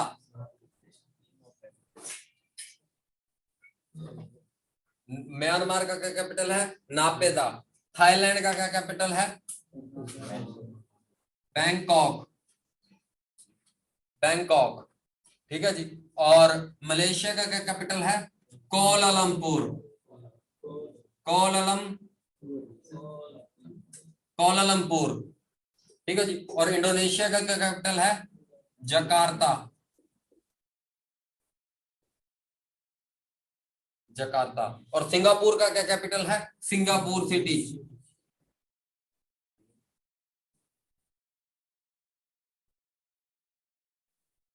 कंबोडिया के लोग फोन बहुत इस्तेमाल करते हैं, फोन हुए हुए हैं, foenum fan, foenum fan. Vietnam में लोग हाँ नहीं करते रहते हैं, हाँ नहीं, हाँ नहीं, हाँ नहीं, हाँ नहीं। और लाउस के लोग लालटेन इस्तेमाल करते हैं, लाउस के लोग लालटेन इस्तेमाल करते हैं, लालटेन, व्यानटेन। लाउस, लाउस एक लैंडलॉक्ड कंट्री है और व्यानटेन इसका कैपिटल है, व्यानटेन। भूटान में टिम्फू लगा हुआ है, टिम्फू, टिम्फू। और नेपाल में खाटमंडू है, खाटमंडू है, खाटमंडू। ठीक है जी, खाटमंडू। और जो है मंगोलिया का ओलान बेतर, ओलान बेतर। अच्छा जी, ये हमारे यहाँ वाले। और श्रीलंका का कोलंबो, श्री, पहले इसका कोलंबो, अब श्री जयवर्धने इनका एक बैट्समैन था बड़ा जबरदस्त किस्म का ना, बैट्समैन जयवर्धने। ठीक है जी, महिला जयवर्धने उसका नाम था, महिला जयवर्धने। राइट हैंड बैट्समैन था, चौकन छक्का नहीं लगता था उससे बेचारे से, प्रोटीन और एनर्जी की कमी थी महिला जयवर्धने के अंदर। तो जो है कोलंबो जो है ना, उसके नाम पर जी, उसके नाम पर तो नहीं रखा, इनके जो है श्री जो है जयवर्धने, इनका कैपिटल अभी चेंज हो गया। ठीक है। और मालदीव का श्री जयवर्धने, श्री जयवर्धने। मालदीव का माली। अच्छा, और ये हो गए जी हमारे ये वाले। इनको देखो, ये है एशिया, ये है आपका पूरा का पूरा एशिया, और इसको कहते हैं this is called your central Asia. ये आपका सेंट्रल एशिया है, और ये आपका ईस्ट एशिया है। ठीक है जी, ये आपका ईस्ट एशिया है, और ये आपका वेस्ट एशिया है। सेंट्रल, वेस्ट और ये ईस्ट। और ये आपका साउथ एशिया है, ये वाला आपका रीजन साउथ एशिया है, और ये वाला रीजन आपका साउथ ईस्ट एशिया है। अच्छा, ये आपका साउथ एशिया है, ये साउथ ईस्ट एशिया है। ठीक है जी, क्योंकि एक अगर आप देखो एक दायरा, उसमें कितनी डायरेक्शन होती हैं। सेंटर से अगर मैं करूं, ये वेस्ट, ये ईस्ट, ये नॉर्थ और ये साउथ, ये 4 डायरेक्शन होती हैं। और उसके अलावा साउथ ईस्ट और north east, north west, south east, south west. ठीक है जी, ये डायरेक्शन होती हैं हमारे पास। तो यहां पर मैंने गोल दायरा रखा, ये सेंटर, ये ईस्ट, ये वेस्ट, ये साउथ, ये साउथ ईस्ट और ये वेस्ट ईस्ट। ठीक है जी, वेस्टर्न और ये वेस्ट। अच्छा, तो अब ये है 6 कंट्रीज, बड़े इंपॉर्टेंट कंट्रीज हैं। किसी दौर में इसको जो है ट्रांस ऑक्सनिया कहते थे, और सेंट्रल एशिया भी कहते हैं इसको। और जो है ये बड़े रशिया का सोवियत यूनियन का, महिला और संगाकारा, संगा की जो है ना वो बड़ी पार्टनरशिप हुआ करती थी वाकई क्रिकेट में। पाकिस्तान के खिलाफ तो लाजमी होती थी ना, महिला जयवर्धने और जो है संगाकारा। ठीक है जी, एक राणा टोंगा भी होता था, राणा टोंगा, कापू गैड्रा भी होता था एक, राणा टोंगा। ठीक है जी, और वो अरुंडा डी सिल्वा भी होता था एक, अरुंडा डी सिल्वा। लसित मलिंगा भी था, सनत जयसूर्या भी था, सनत जयसूर्या। तिल का रत्न दिलशान भी होता था, मारवन आटा पाटू भी होता था।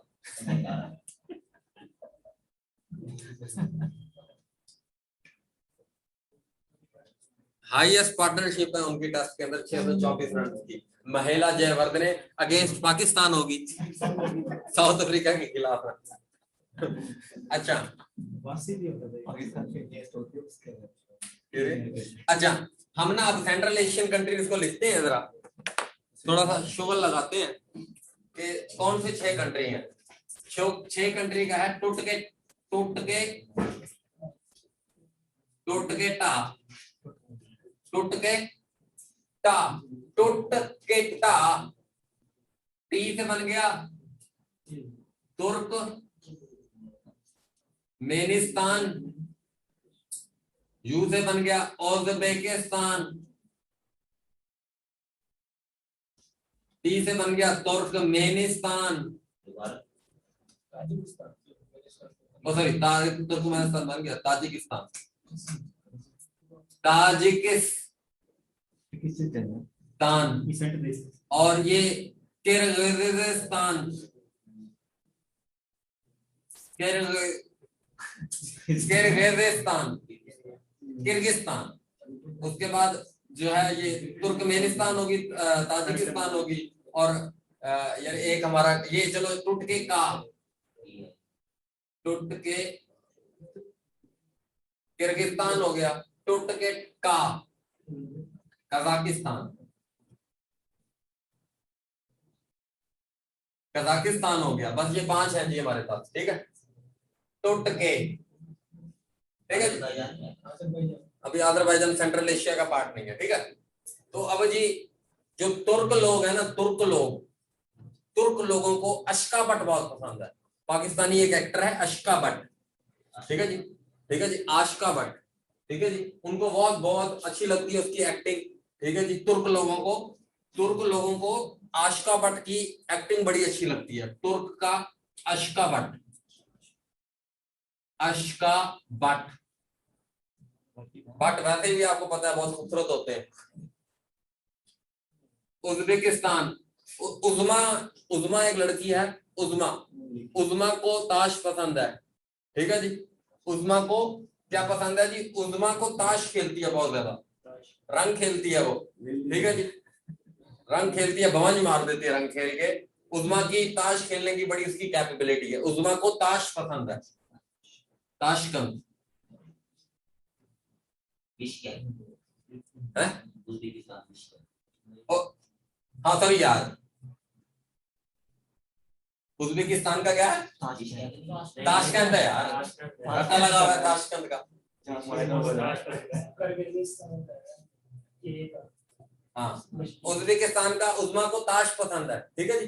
उज़्मा रंग भी खेल लेती है, डकैती भी खेल लेती है, और भाभी ढोला भी खेल लेती है। उज़्मा को सब कुछ पसंद है, ठीक है जी। उज़्मा सब में प्लेयर है, ठीक है। तीसर चौसर भी खेल लेती है, बलफ भी खेल लेती है, ठीक है जी। उज़्मा ताश में फुल होके है, ठीक है जी। और जो है रंग में जो है वो एक सर भी नहीं अगले को उठाने देती, सारी की सारी 5 सरें पहली भी, उसके बाद बल्कि कोट शुरू से आदि खुद रंग रख के कोट, ठीक है जी। कोट हर जगह कोट है, कोट मारती है जी उसको। जो रंग खेलने वाले उनको पता होगा कोट, ठीक है जी। और अगले से रंग रखवा कर फिर भी कोट, इसको कहते हैं जी भवंज, ठीक है जी। भवंज 52 कोटों का एक कोट, ठीक है जी। ताजिकिस्तान, ताजिकिस्तान के ताज वाले लोग जो ताज पहनते हैं ना, जो ताज पहनते हैं लोग, उनको दुम्बे बड़े पसंद होते हैं। ताज वाले लोग दुम्पख्त खाते हैं, दमपुख्त खाते हैं, ठीक है जी। ताज वाले लोग दुम्बे खाते हैं, दुशंबे। अच्छा, और किर्गिज लोग जो किर्गिजिस्तान है ना, किर्गिजिस्तान, इनके लोगों को केक बड़ा पसंद है, केक बड़ा पसंद है इनको, ठीक है जी। और कजाकिस्तान का जो कैपिटल है, इसका कोई तुक्का नहीं है, कोई रट्टा नहीं है। इनका प्राइम मिनिस्टर था, प्रेसिडेंट। इसका पहले कैपिटल था अलमाटे, अलमाटे से अस्ताना, अस्ताना से आजकल है 2019 में नूर सुल्तान, ठीक है जी। अच्छा, अब इसमें कजाकिस्तान की करेंसी क्या है? कजाकिस्तान बहुत बड़ा मुल्क है। कितना बड़ा? इधर आप टांगे फैलाकर आराम से सो सकते हो, इतनी बड़ी जगह पर टांगे फैलाकर आराम से सोया जा सकता है। इसलिए इसकी करेंसी क्या है? टेंगी। इसकी करेंसी क्या है? टेंगी, टांगे फैला के सुनाओ, टेंगी। अच्छा, उसके बाद अब यहां पर मैं ये आज़रबाईजान इसका हिस्सा नहीं है, लेकिन वैसे ही लिख रहा हूं, है ये western country, western Asian country है, वैसे लिख रहा हूं।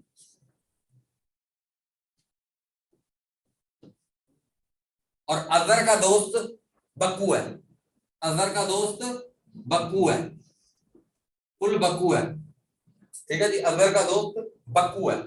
और आजरबाईजान का और तुर्कमेनिस्तान का। तुर्क लोग अशकाबट को मानते हैं, तुर्क लोग पाकिस्तान को भी मानते हैं और आजरबाईजान वाले लोग भी हमें मानते हैं। तुर्क लोग और आजरबाईजानी हमें दोनों मानते हैं। तो इन दोनों की करेंसी क्या है? तुर्क की और आजरबाईजान की मनात। ठीक है जी। तुर्कमेनिस्तान के लोग और आजरबाईजान के लोग हमें अपने रटे बनाने में बना लेना, मेरे तो यही है।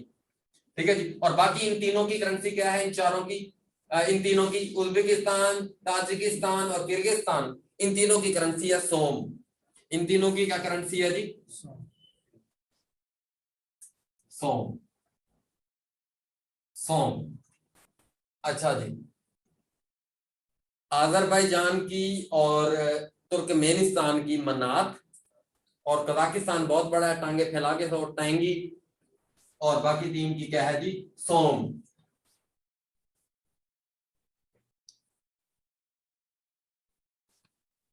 हाँ, उस्मा भाईजान बहुत वकास में। उस्मा शुक्र है हमारे साथ है नहीं कोई, वरना तो उस्मा नहीं है मेरा ख्याल में।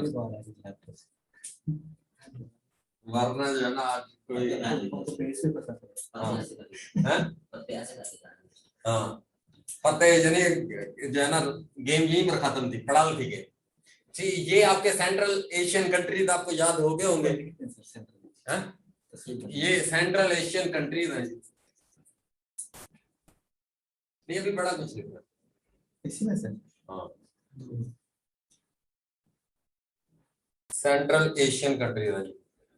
अच्छा जी, अब ये जो है आपकी साउथ एशियन कंट्रीज ने मिलकर एक ऑर्गेनाइजेशन बनाई है जिसे आप कहते हो सार्क। ये जो साउथ एशियन कंट्री हैं, 1 2 3 4, और उसके बाद 4 हो गए ये, और पाकिस्तान, और उसके बाद अफगानिस्तान। अफगानिस्तान सार्क का हिस्सा लास्ट में बना है 2007 में। अफगानिस्तान का भी हिस्सा बना है 2007 में। असल में सार्क का आइडिया जो है जियाउर रहमान जो बांग्लादेश के प्रेसिडेंट थे, उन्होंने 1980 में दिया था। और सार्क जो है वो 8 दिसंबर 1985 को इसका फर्स्ट समिट हुआ था खटमंडू, ढाका में। खटमंडू जो है नेपाल के अंदर इसका हेडक्वार्टर है। और इसके पहले जो प्रेसिडेंट थे, इसके पहले प्रेसिडेंट भी बांग्लादेश से थे, इरशाद हुसैन, जिन्होंने पहला सेशन इसका प्रिजाइड किया था। ठीक है जी, जो बांग्लादेशी होस्ट कंट्री थे। और इसके जो पहले प्रेसिडेंट थे, सेक्रेटरी जनरल थे, उनका नाम था अबू अल हसन। अबू अल हसन, और वो कहां से थे? वो भी बांग्लादेश से थे। ठीक है जी। ये सारी डिटेल आपको मैं जो लिंक भेजूंगा यूट्यूब का, उसमें सारी आपको सार्क के मुतालिक जितने भी क्वेश्चन आए हुए हैं सारे आपको मिल जाएंगे। ठीक है जी। और इसकी 2016 से लेकर अब तक ये इनएक्टिव है। ठीक है जी। अब सार्क आपको समझ आ गया, साउथ ईस्ट एशियन कंट्रीज की ये ऑर्गेनाइजेशन है। और इसके अंदर India, Pakistan, south Asian association of regional corporation, India, Pakistan, India हो गया, पाकिस्तान हो गया, उसके बाद आपका नेपाल हो गया, आपका उसके बाद भूटान हो गया। ठीक है जी, भूटान हो गया, उसके बाद आपका श्रीलंका हो गया, उसके बाद आपका मालदीव हो गया। ठीक है जी, पाकिस्तान हो गया, इंडिया हो गया, मालदीव हो गया, और उसके बाद आपका जो है बांग्लादेश हो गया।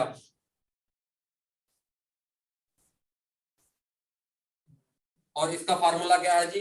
MBBS pen. इसको याद रखने का क्या फार्मूला है? MBBS pen. ठीक है जी, एमबीबीएस पेन। और 8वें नंबर पर आपका क्या हो गया? अफगानिस्तान, जो लास्ट में ऐड हुआ है।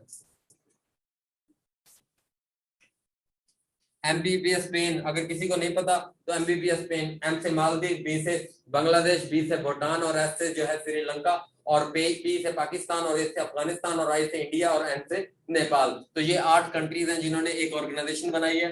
बेसिकली ऑर्गेनाइजेशन का क्या काम होता है, ये सारी की डिटेल आपको उधर मिल जाएगी। और इस तरीके से जैसे इन 8 कंट्रीज ने आपस में मिलकर एक रीजनल ऑर्गेनाइजेशन बनाई है, इसी तरीके से साउथ ईस्ट एशियन नेशन ने भी एक ऑर्गेनाइजेशन बनाई है जिसका नाम है ASEAN. ASEAN, Association of South East Asian Nation, Association of South East Asian Nation. और ये बैंकॉक डिक्लेरेशन के तहत बनी थी।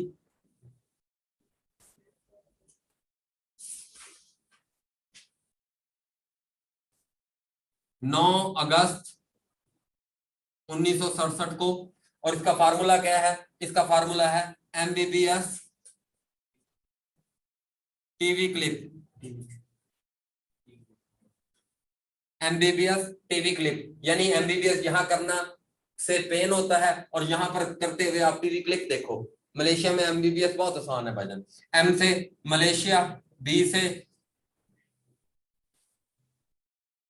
से आपका क्या हो गया जी? ब्रुनाई।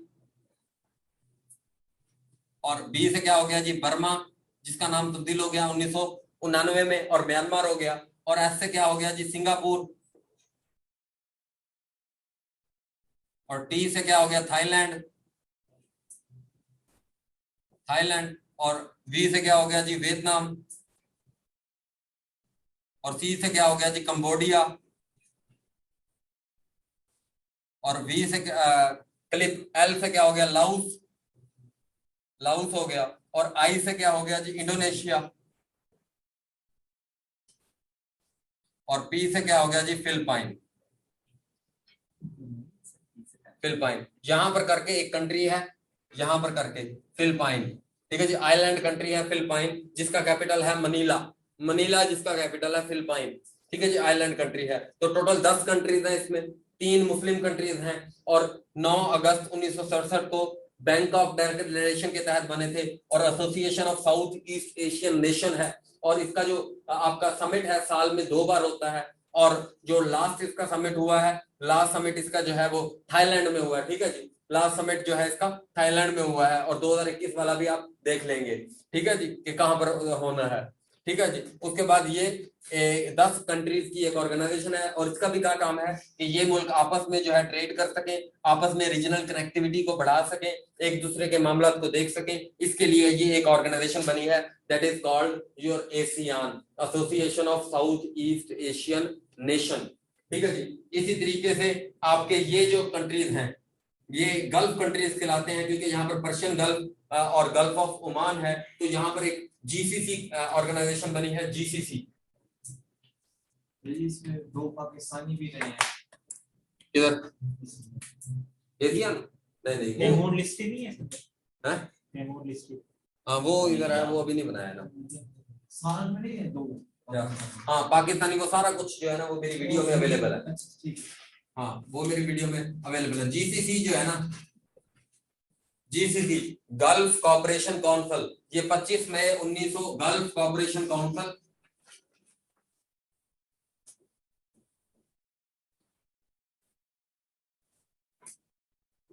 पच्चीस मई 1981 को बनी।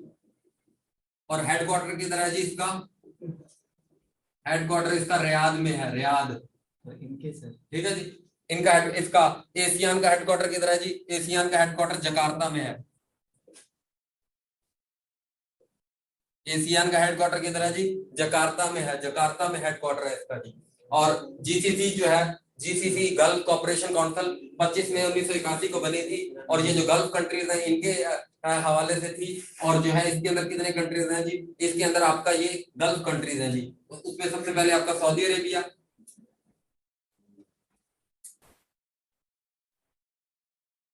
एक 6 कंट्रीज हैं टोटल। और दूसरे नंबर पर आपका कुवैत, तीसरे नंबर पर बहरीन,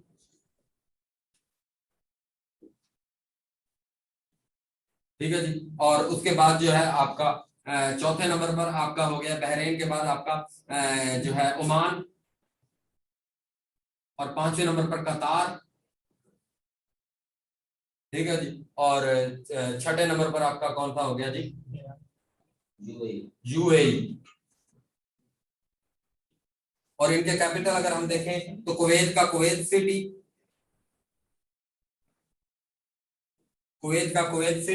और बहरीन के लोग मां से बड़ा प्यार करते हैं। बहरीन के लोग मां से बड़ा प्यार करते हैं, इसलिए इन्होंने लिखा हुआ है मां नामा। मां नामा लिखा हुआ है इन्होंने, मां नामा। ओमान में जो है, ओमान में मुस्कत रहता है, ओमान में मुस्कत रहता है, मुस्कत रहता है। और कतर में दोहे पढ़े जाते हैं, दोहे पढ़े जाते हैं कतर में। ठीक है जी। कतर क्योंकि ईरान को सपोर्ट करता है इसलिए उधर क्या है जी, दोहे पड़े जाते हैं, दोहे। और यूएई का अबू धाबी, अबू है इधर और दाबी है, अबू धाबी, ठीक है जी। तो ये जीसीसी ऑर्गेनाइजेशन है, गल्फ कोऑपरेशन काउंसिल, यानी इन कंट्रीज का आपस में जो है उसके लिए ये बनी हुई है जी, गल्फ कोऑपरेशन काउंसिल, ठीक है जी। और रियाद में है हेडक्वार्टर इसका, ठीक है जी। ये आपकी ऑर्गेनाइजेशन हो गई। और उसके बाद जी आपका एक ऑर्गेनाइजेशन आपकी है जो अभी ग्लोबली जो है नेटो की रिप्लेसमेंट के तौर पर देखा जा रहा है। जब हम यूरोप देखेंगे तो हम नेटो को देखेंगे कि नेटो ने आफ्टर सेकेंड वर्ल्ड वॉर कितना बड़ा रोल प्ले किया है।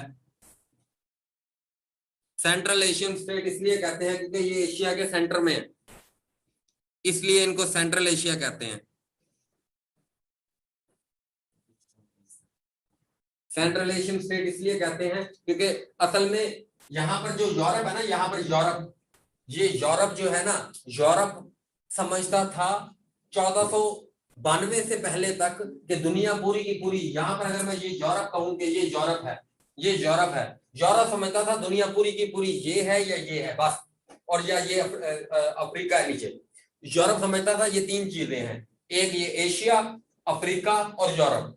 तो यूरोप जब ये समझता था तो उसने कहा दुनिया का सेंटर बनता है ये, उसके मुताबिक दुनिया का सेंटर बना ये, उसके मुताबिक दुनिया का ईस्ट बना ये, उसके बाद दुनिया का जो है इस तरीके से उसका मिडल ईस्ट कौन सा बना, ईस्ट के मिडल में कौन सी चीज बनी ये, इसलिए उसने इसको क्या नाम दे दिया, मिडल ईस्ट। तो ये आपके 17 कंट्रीज जो है वो मिडल ईस्टर्न कंट्रीज है, ठीक है जी। 17 कंट्रीज उसने इसको क्या कह दिया जी, ईस्ट के मिडल में है जी, ठीक है जी, ईस्ट के मिडल में है, मिडल ईस्टर्न कंट्रीज उन्हें कह दिया, क्योंकि उसे अभी नहीं पता था कि अमेरिका भी डिस्कवर हो जाएगा। तो ये जियोलॉजिकल डेफिनेशन है कुछ। जीसीसी का ऑर्गेनाइजेशन का ये मकसद यही है कि ये आपस में मिलकर बैठकर एक दूसरे के मसाइल देख सकें, आपस में कुछ ताल्लुकात हैं तो उनको देख सकें, आपस की ट्रेड को देख सकें। तो इसलिए इस मकसद के लिए जो है ये जीसीसी ऑर्गेनाइजेशन भी बनी, इसी मकसद की वजह से जो है आपकी जो है ये सार्क भी बनी, और आपकी रीजनल कॉपरेशन और रीजनल कनेक्टिविटी के लिए और रीजनल ट्रेड के लिए। जैसे सार्क ने जो है साप्टा जो है, सार्क जो है प्रेफरेंशियल ट्रेड एग्रीमेंट जो है 1996 में जो है वो साइन किया, और उसके बाद APTTA, ठीक है जी, अफगानिस्तान पाकिस्तान जो है ट्रांजिट ट्रेड एग्रीमेंट, ठीक है जी। तो ये फ्री ट्रेड एग्रीमेंट 2010 में अफगानिस्तान के साथ हमारा साइन हुआ है, ठीक है जी, ये सार्क के तवस्सुत से हुआ है। और सार्क का एक साफ्टा एग्रीमेंट है, सार्क फ्री ट्रेड एग्रीमेंट 2006 में हुआ है। इस तरीके की ये जो आप मेरी वीडियो देखेंगे आपको SAARC free trade agreement, SAFTA, SAARC preferential trade agreement, और ये ट्रेड के हवाले से, रीजनल कनेक्टिविटी के हवाले से ये ऑर्गेनाइजेशन जो है ये बनाई जाती है, ठीक है जी। तो हम एक और नई ऑर्गेनाइजेशन देखते हैं। तो ये यानी ये पूरा एशिया में आपकी कुछ ऑर्गेनाइजेशन है, तो कंट्रीज के साथ हमेशा एक ऑर्गेनाइजेशन को एसोसिएट कर लीजिए अगर, तो फिर इससे आपकी चीजें आसान हो जाएंगी। कोई जगह है? नहीं, अभी तो एससीओ पढ़नी है, अभी क्या क्या पढ़ना है, पागल हो गए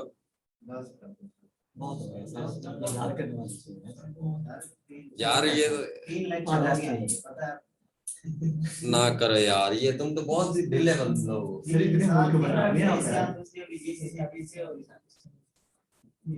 अच्छा चलो फिर एक काम करना, अब ये फिर नक्शा खुद बनाना ये, और इसमें सारी ये ऑर्गेनाइजेशन को पुट करना, ठीक है।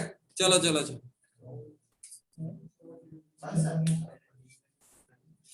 चलो, अच्छा बस यार, बस एससीओ फिर हम कल देख लेंगे, ठीक है जी। बाकी दोबारा नक्शा बना लेंगे कल। आप लोग भी बनाना ऐसा शुरू करो। अच्छा हाँ, थोड़ा सा 15 मिनट दो, 15 मिनट एक चीजें जो बतानी थी, अब बना खड़ा है। गल्फ पता चल गया। अब देखो जी, वाटर बॉडी के अंदर ये गल्फ किस लिए होता है, मैंने कहा शिपिंग पर्पज के लिए। अब इसमें नैरो पैसेज, ठीक है जी, एक नैरो पैसेज, एक नैरो रास्ता वाटर बॉडी के अंदर, ठीक है जी, एक नैरो स्ट्रिप जो है, जो नैरो रास्ता which connecting two water bodies and separating two land masses. अच्छा, जो दो जमीन के टुकड़ों को आपस में अलग करता है और दो पानियों को आपस में मिला देता है, that is called your straight, that is called your straight. और यहां पर एक स्ट्रेट बन रही है, ये देखें, बहुत मशहूर स्ट्रेट है, इसे कहते हैं straight of Hormuz, straight of Hormuz. ये वाली जो स्ट्रेट है इसको कहते हैं स्ट्रेट ऑफ हॉर्मोज। हॉर्मोज यानी ये क्या कर रही है, ये दो पानियों को मिला रही है और दो लैंड मासेस को क्या कर रही है, सेपरेट कर रही है। यानी गल्फ ऑफ ओमान को और पर्शियन गल्फ को मिला रही है। किन दो पानियों को मिला रही है, पर्शियन गल्फ वसा gulf of Oman.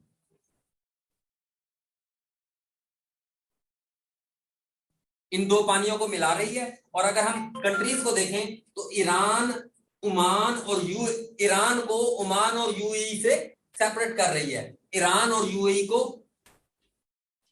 Iran and UAE और ओमान को सेपरेट कर रही है। स्ट्रेट का समझ आ गया। स्ट्रेट क्या होती है, नैरो पैसेज होती है, वाटर के अंदर वाटर बॉडी होती है, नेचुरल होती है, ये नेचुरल वाटरवे होता है आपका, नेचुरल होती है, ठीक है जी। और नैरो होती है यानी तंग रास्ता होता है। और ये स्ट्रेट ऑफ हॉर्मुज से आपका 44% जो दुनिया की ऑयल की ट्रेड है वो यहीं से होती है। 44% ट्रेड जो है वो आपकी ऑयल की, वो सारी कहां से होती है, यहां से स्ट्रेट ऑफ हॉर्मुज से होती है, ठीक है जी। और उसके बाद अगर हम स्ट्रेट आपकी हो गई, क्रीक क्या होती है, क्रीक, क्रीक आपकी होती है आपकी, ये देखें जी, this is your Sir Creek, Sir Creek which is disputed between Pakistan and India। Creek basically जो है एक स्मॉल टाइप ऑफ रिवर होता है, रिवर की सबसे छोटी टाइप होती है। जहां पर एक रिवर बह रहा है, इस क्रीक के अंदर एक रिवर बह रहा है और उस रिवर से एक क्रीक निकल रही है। और वो ये क्रीक क्या होती है, ये आपके लैंड के अंदर की तरफ होती है। लेकिन ये यहाँ पर क्रीक का फायदा क्या होता है, यहाँ पर आप इंडस्ट्री लगाकर, ये होती लैंड के बिल्कुल साथ है, होती क्या है, लैंड के बिल्कुल साथ है। तो इससे फायदा आपको क्या होता है कि आप यहाँ पर इंडस्ट्री लगाओ, यहां से आपका जहाज आए, डायरेक्ट यहाँ पर उतरे, खाम माल यहाँ उतरे, फैक्ट्री में बने, बनकर जो है आपका यहाँ पर जहाज पे अपलोड होकर चलो जी ले जाओ आगे। तो क्रीक जो है वो बहुत इंपॉर्टेंट होती है। जैसे क्रीक ये होती है आपकी, ठीक है जी। और बे, ये आपकी फेमस एक बे ऑफ बंगाल है, ये देखें इसका माउथ कितना है, बहुत बड़ा है। बे ऑफ बंगाल क्या होती है, बे क्या होती है आपकी, माउथ इसका ओपन होता है और कम होती है, लैंड के अंदर कम कर्व होती है इसकी।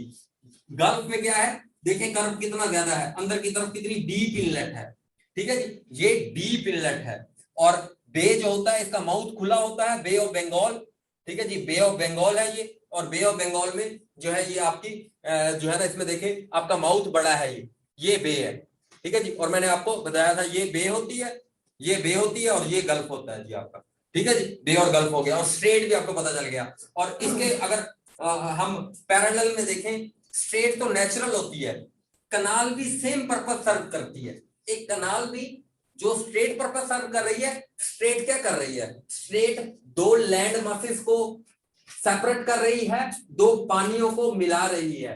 कनाल भी यही कुछ करती है, लेकिन कनाल आर्टिफिशियल होती है, कनाल इंसान खुद बनाता है। जैसे उसकी मिसाल क्या है, पहले मैंने आपको बताया हुआ था कि ये मिले हुए थे, यहां पर लैंड को खत्म कर दिया गया और यहां पर एक क्या बना दीजिए, सुएज कनाल। इस लैंड को खत्म कर दिया 1869 में, जो एक जो है फ्रेंच इंजीनियर थे, उन्होंने यहाँ पर जो है 100 जो है 69 या 70 मीटर जो है किलोमीटर जो है लंबी जो है एक जो है ना वो सुएज कनाल बना दी है। और ये कनाल क्या कर रही है, सिनाई पेनिनसुला को इजिप्ट से सेपरेट कर रही है, दो लैंड मासेस को सेपरेट कर रही है, रेड सी को और मेडिटेरेनियन सी को मिला रही है, रेड सी को और मेडिटेरेनियन सी को मिला रही है और दो लैंड मासेस को क्या कर रही है, सेपरेट कर रही है, ठीक है जी। ये आपका काम करती है आपका। और लैंड लॉक्ड क्या होता है, देखें लैंड लॉक्ड कंट्री एक ऐसा कंट्री होता है जिसकी कोई कोस्ट लाइन नहीं होती।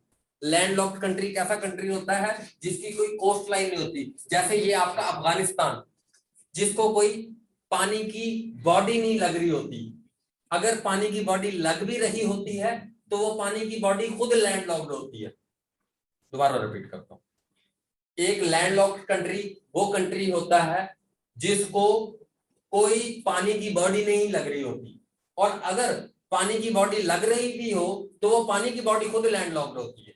और लैंडलॉक्ड पानी की बॉडी कौन सी होती है? जो आपकी साल्ट लेक होती है। ठीक है जी, साल्ट लेक आपकी क्या होती है? क्लोज्ड होती है। जैसे ये अफगानिस्तान है, कहीं पर देखो पानी नहीं लग रहा, तो ये अफगानिस्तान आपका एक लैंडलॉक्ड कंट्री है। नेपाल आपका एक लैंडलॉक्ड कंट्री है। आपका भूटान आपका लैंडलॉक्ड कंट्री है। आपका लाओस एक लैंडलॉक्ड कंट्री है। और उसके बाद अगर हम देखें तो आपका देखें जी, ये ताजिकिस्तान एक लैंडलॉक्ड कंट्री है। किर्गिस्तान आपका लैंडलॉक्ड कंट्री है। कजाकिस्तान कैस्पियन सी को लग रहा है, लेकिन कैस्पियन सी खुद भी लैंडलॉक्ड है। कैस्पियन सी एक लेक है, दुनिया की सबसे बड़ी लेक कौन सी है जी? कैस्पियन लेक है, कैस्पियन सी है, क्योंकि ये बहुत बड़ी है और बड़ी लेक को क्या कहते हैं? सी कहते हैं। इसलिए ये कैस्पियन लेक जो है वो सबसे बड़ी है, और इसमें क्या है जी आपका जो है इसको सी कहते हैं, और ये खुद भी लैंडलॉक्ड है। यानी एक ऐसा कंट्री जिसको एक लैंडलॉक्ड वाटर बॉडी लग रही होती है वो भी लैंडलॉक्ड कहलाता है। इसलिए कजाकिस्तान आपका लैंडलॉक्ड कंट्री है। कजाकिस्तान आपका लैंडलॉक्ड कंट्री है। और तुर्कमेनिस्तान भी आपका लैंडलॉक्ड कंट्री है। अजरबैजान भी आपका लैंडलॉक्ड कंट्री है। आर्मीनिया भी आपका लैंडलॉक्ड कंट्री है। ठीक है जी, अफगानिस्तान भी आपका लैंडलॉक्ड कंट्री है। अब देखें उज्बेकिस्तान, एक ऐसा कंट्री, एक ऐसा लैंडलॉक्ड कंट्री जिसको टच करने वाले सारे कंट्री वो भी लैंडलॉक्ड हो, that country called double landlocked country. एक ऐसा कंट्री जिसको लगने वाले बाकी ममालिक भी लैंडलॉक्ड हो, इस कंट्री को डबल लैंडलॉक्ड कंट्री कहते हैं। तो अब उज्बेकिस्तान के ऊपर देखते हैं कि ये कंट्री, इसको एक तो लग रहा है अफगानिस्तान। अफगानिस्तान लैंडलॉक्ड है। तुर्कमेनिस्तान लैंडलॉक्ड है। इसको कजाकिस्तान लगता है लैंडलॉक्ड है। इसको ताजिकिस्तान लगता है लैंडलॉक्ड है। तो ये जितने भी इसको लगने वाले कंट्रीज हैं वो सारे के सारे खुद भी लैंडलॉक्ड हैं। That's why Uzbekistan is the only country in Asia which is doubly landlocked. There are only two countries in the world which are double landlocked. One is in Asia, that is Uzbekistan, and the other one is Liechtenstein, which is in Europe. ठीक है जी। और दूसरे number पर आपका कौन सा है? Europe के अंदर है एक लिechtenstein, which is surrounded by Switzerland and Austria. एक तरफ ऑस्ट्रिया है, एक तरफ स्विट्जरलैंड है, वो दोनों भी लैंडलॉक्ड हैं। उनके दरमियान में एक कंट्री है लिechtenstein, इसलिए वो भी डबल लैंडलॉक्ड है। एक ऐसा कंट्री जिसको टच करने वाले दूसरे कंट्री भी लैंडलॉक्ड हो, इसलिए वो कंट्री आपका क्या कहलाता है? Double landlocked country. ठीक हो गया जी। तो डबल लैंडलॉक्ड कंट्री का भी पता चल गया, लैंडलॉक्ड कंट्री का भी पता चल गया, बे का भी पता चल गया, गल्फ का भी पता चल गया। जैसे ये देखें, ये आपकी क्या है? ये आपकी क्या है? ये एक नैरो पैसेज है, और ये आपकी क्या होगी? स्ट्रेट होगी। ठीक है जी। और ये कौन सी स्ट्रेट है आपकी? बाबुल मंदब स्ट्रेट। बाबुल मंदब स्ट्रेट, ये कौन सी स्ट्रेट है? बाबुल मंदब स्ट्रेट। बाबुल मंदब, इसे कहते हैं gate of tears. Gate of tears, क्योंकि अफ्रीका में आपको पता है कितनी गुर्बत है। बाबुल मंदब यानी आंसुओं का दरवाजा। तो ये क्या करता है? ये आपका ये डिजीबूटी है, यहां पर ये आपका एरिट्रिया है। ठीक है जी। ये आपके यमन और डिजीबूटी को सेपरेट करती है बाबुल मंदब स्ट्रेट, इन दोनों को सेपरेट करती है। और रेड सी को और आपकी गल्फ ऑफ एडन, यहां पर एक क्या है? एक गल्फ ऑफ एडन है। ये गल्फ ऑफ एडन और रेड सी को आपस में मिलाती है। ये क्या कहलाती है जी? बाबुल मंदब स्ट्रेट। स्ट्रेट स्ट्रेट क्या करती है जी? दो पानियों को मिलाती है और दो लैंड मासेस को सेपरेट करती है। तो स्ट्रेट का भी पता चल गया, बे का भी पता चल गया, गल्फ का भी पता चल गया, और लैंडलॉक्ड का भी पता चल गया, डबल लैंडलॉक्ड का भी पता चल गया। और आई होप आपके लिए ये बहुत कुछ है। ठीक है जी, आप इसको प्रिपेयर करें अच्छे तरीके से। कोशिश करते हैं कि इस इतवार आपको छुट्टी देते हैं, बल्कि ठीक है जी, क्योंकि बहुत ज्यादा हो रहा है काम। सर उज्बेकिस्तान और कौन सा है? उज्बेकिस्तान के अलावा कौन सा है? उज्बेकिस्तान, बस अभी उज्बेकिस्तान जब यूरोप पढ़ेंगे तो यूरोप में दोबारा आ जाएगा। ठीक है जी। तो ये आपके कुछ हैं, कल इंशाल्लाह कोशिश करेंगे इसको दोबारा बनाएं और दोबारा आपके ध्यान में बिठाने की कोशिश करें। ठीक है जी, ओके जी। कोई सवाल है किसी का? गेट ऑफ टीयर्स, बिल्कुल गेट ऑफ टीयर्स कहते हैं, मैंने लिखा नहीं।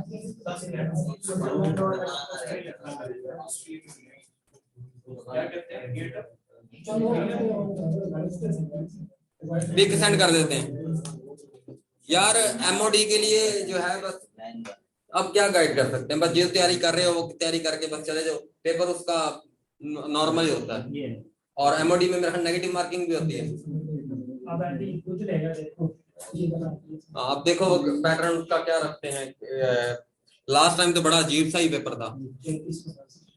ठीक है जी, लास्ट टाइम तो कुछ साइकोलॉजिकल उन्होंने डाला हुआ था ये, और कुछ इस तरह का पेपर था बड़ा। हाँ 200 नंबर का पेपर था, बच्चा बता रहा है कि 43 नंबर पे मेरिट रखा हुआ था। पिक सेंड कर देते हैं। ठीक है जी, तो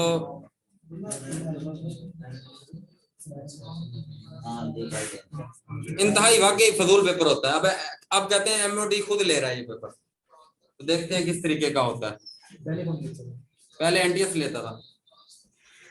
ठीक है जी, पिक्चर आपको आ जाती है। आई होप आपके लिए इनफ हो गया होगा। आप लोग सब इसकी मेहनत करें, तैयारी करें अच्छे तरीके से, ये सारी चीजें मेमोराइज करें। कोशिश करते हैं आपको हफ्ते की जो है ना, क्योंकि आपको मैं लिंक भी सेंड करता हूँ यूट्यूब का। हफ्ता को थोड़ा पढ़ेंगे हम, हफ्ते को थोड़ा पढ़ेंगे इंशाल्लाह, ताकि आप हफ्ते का दिन भी आपके पास पूरा होगा, हफ्ते को थोड़ा पढ़ेंगे और हफ्ते और इतवार में पिछला पूरा रिवाइज करेंगे।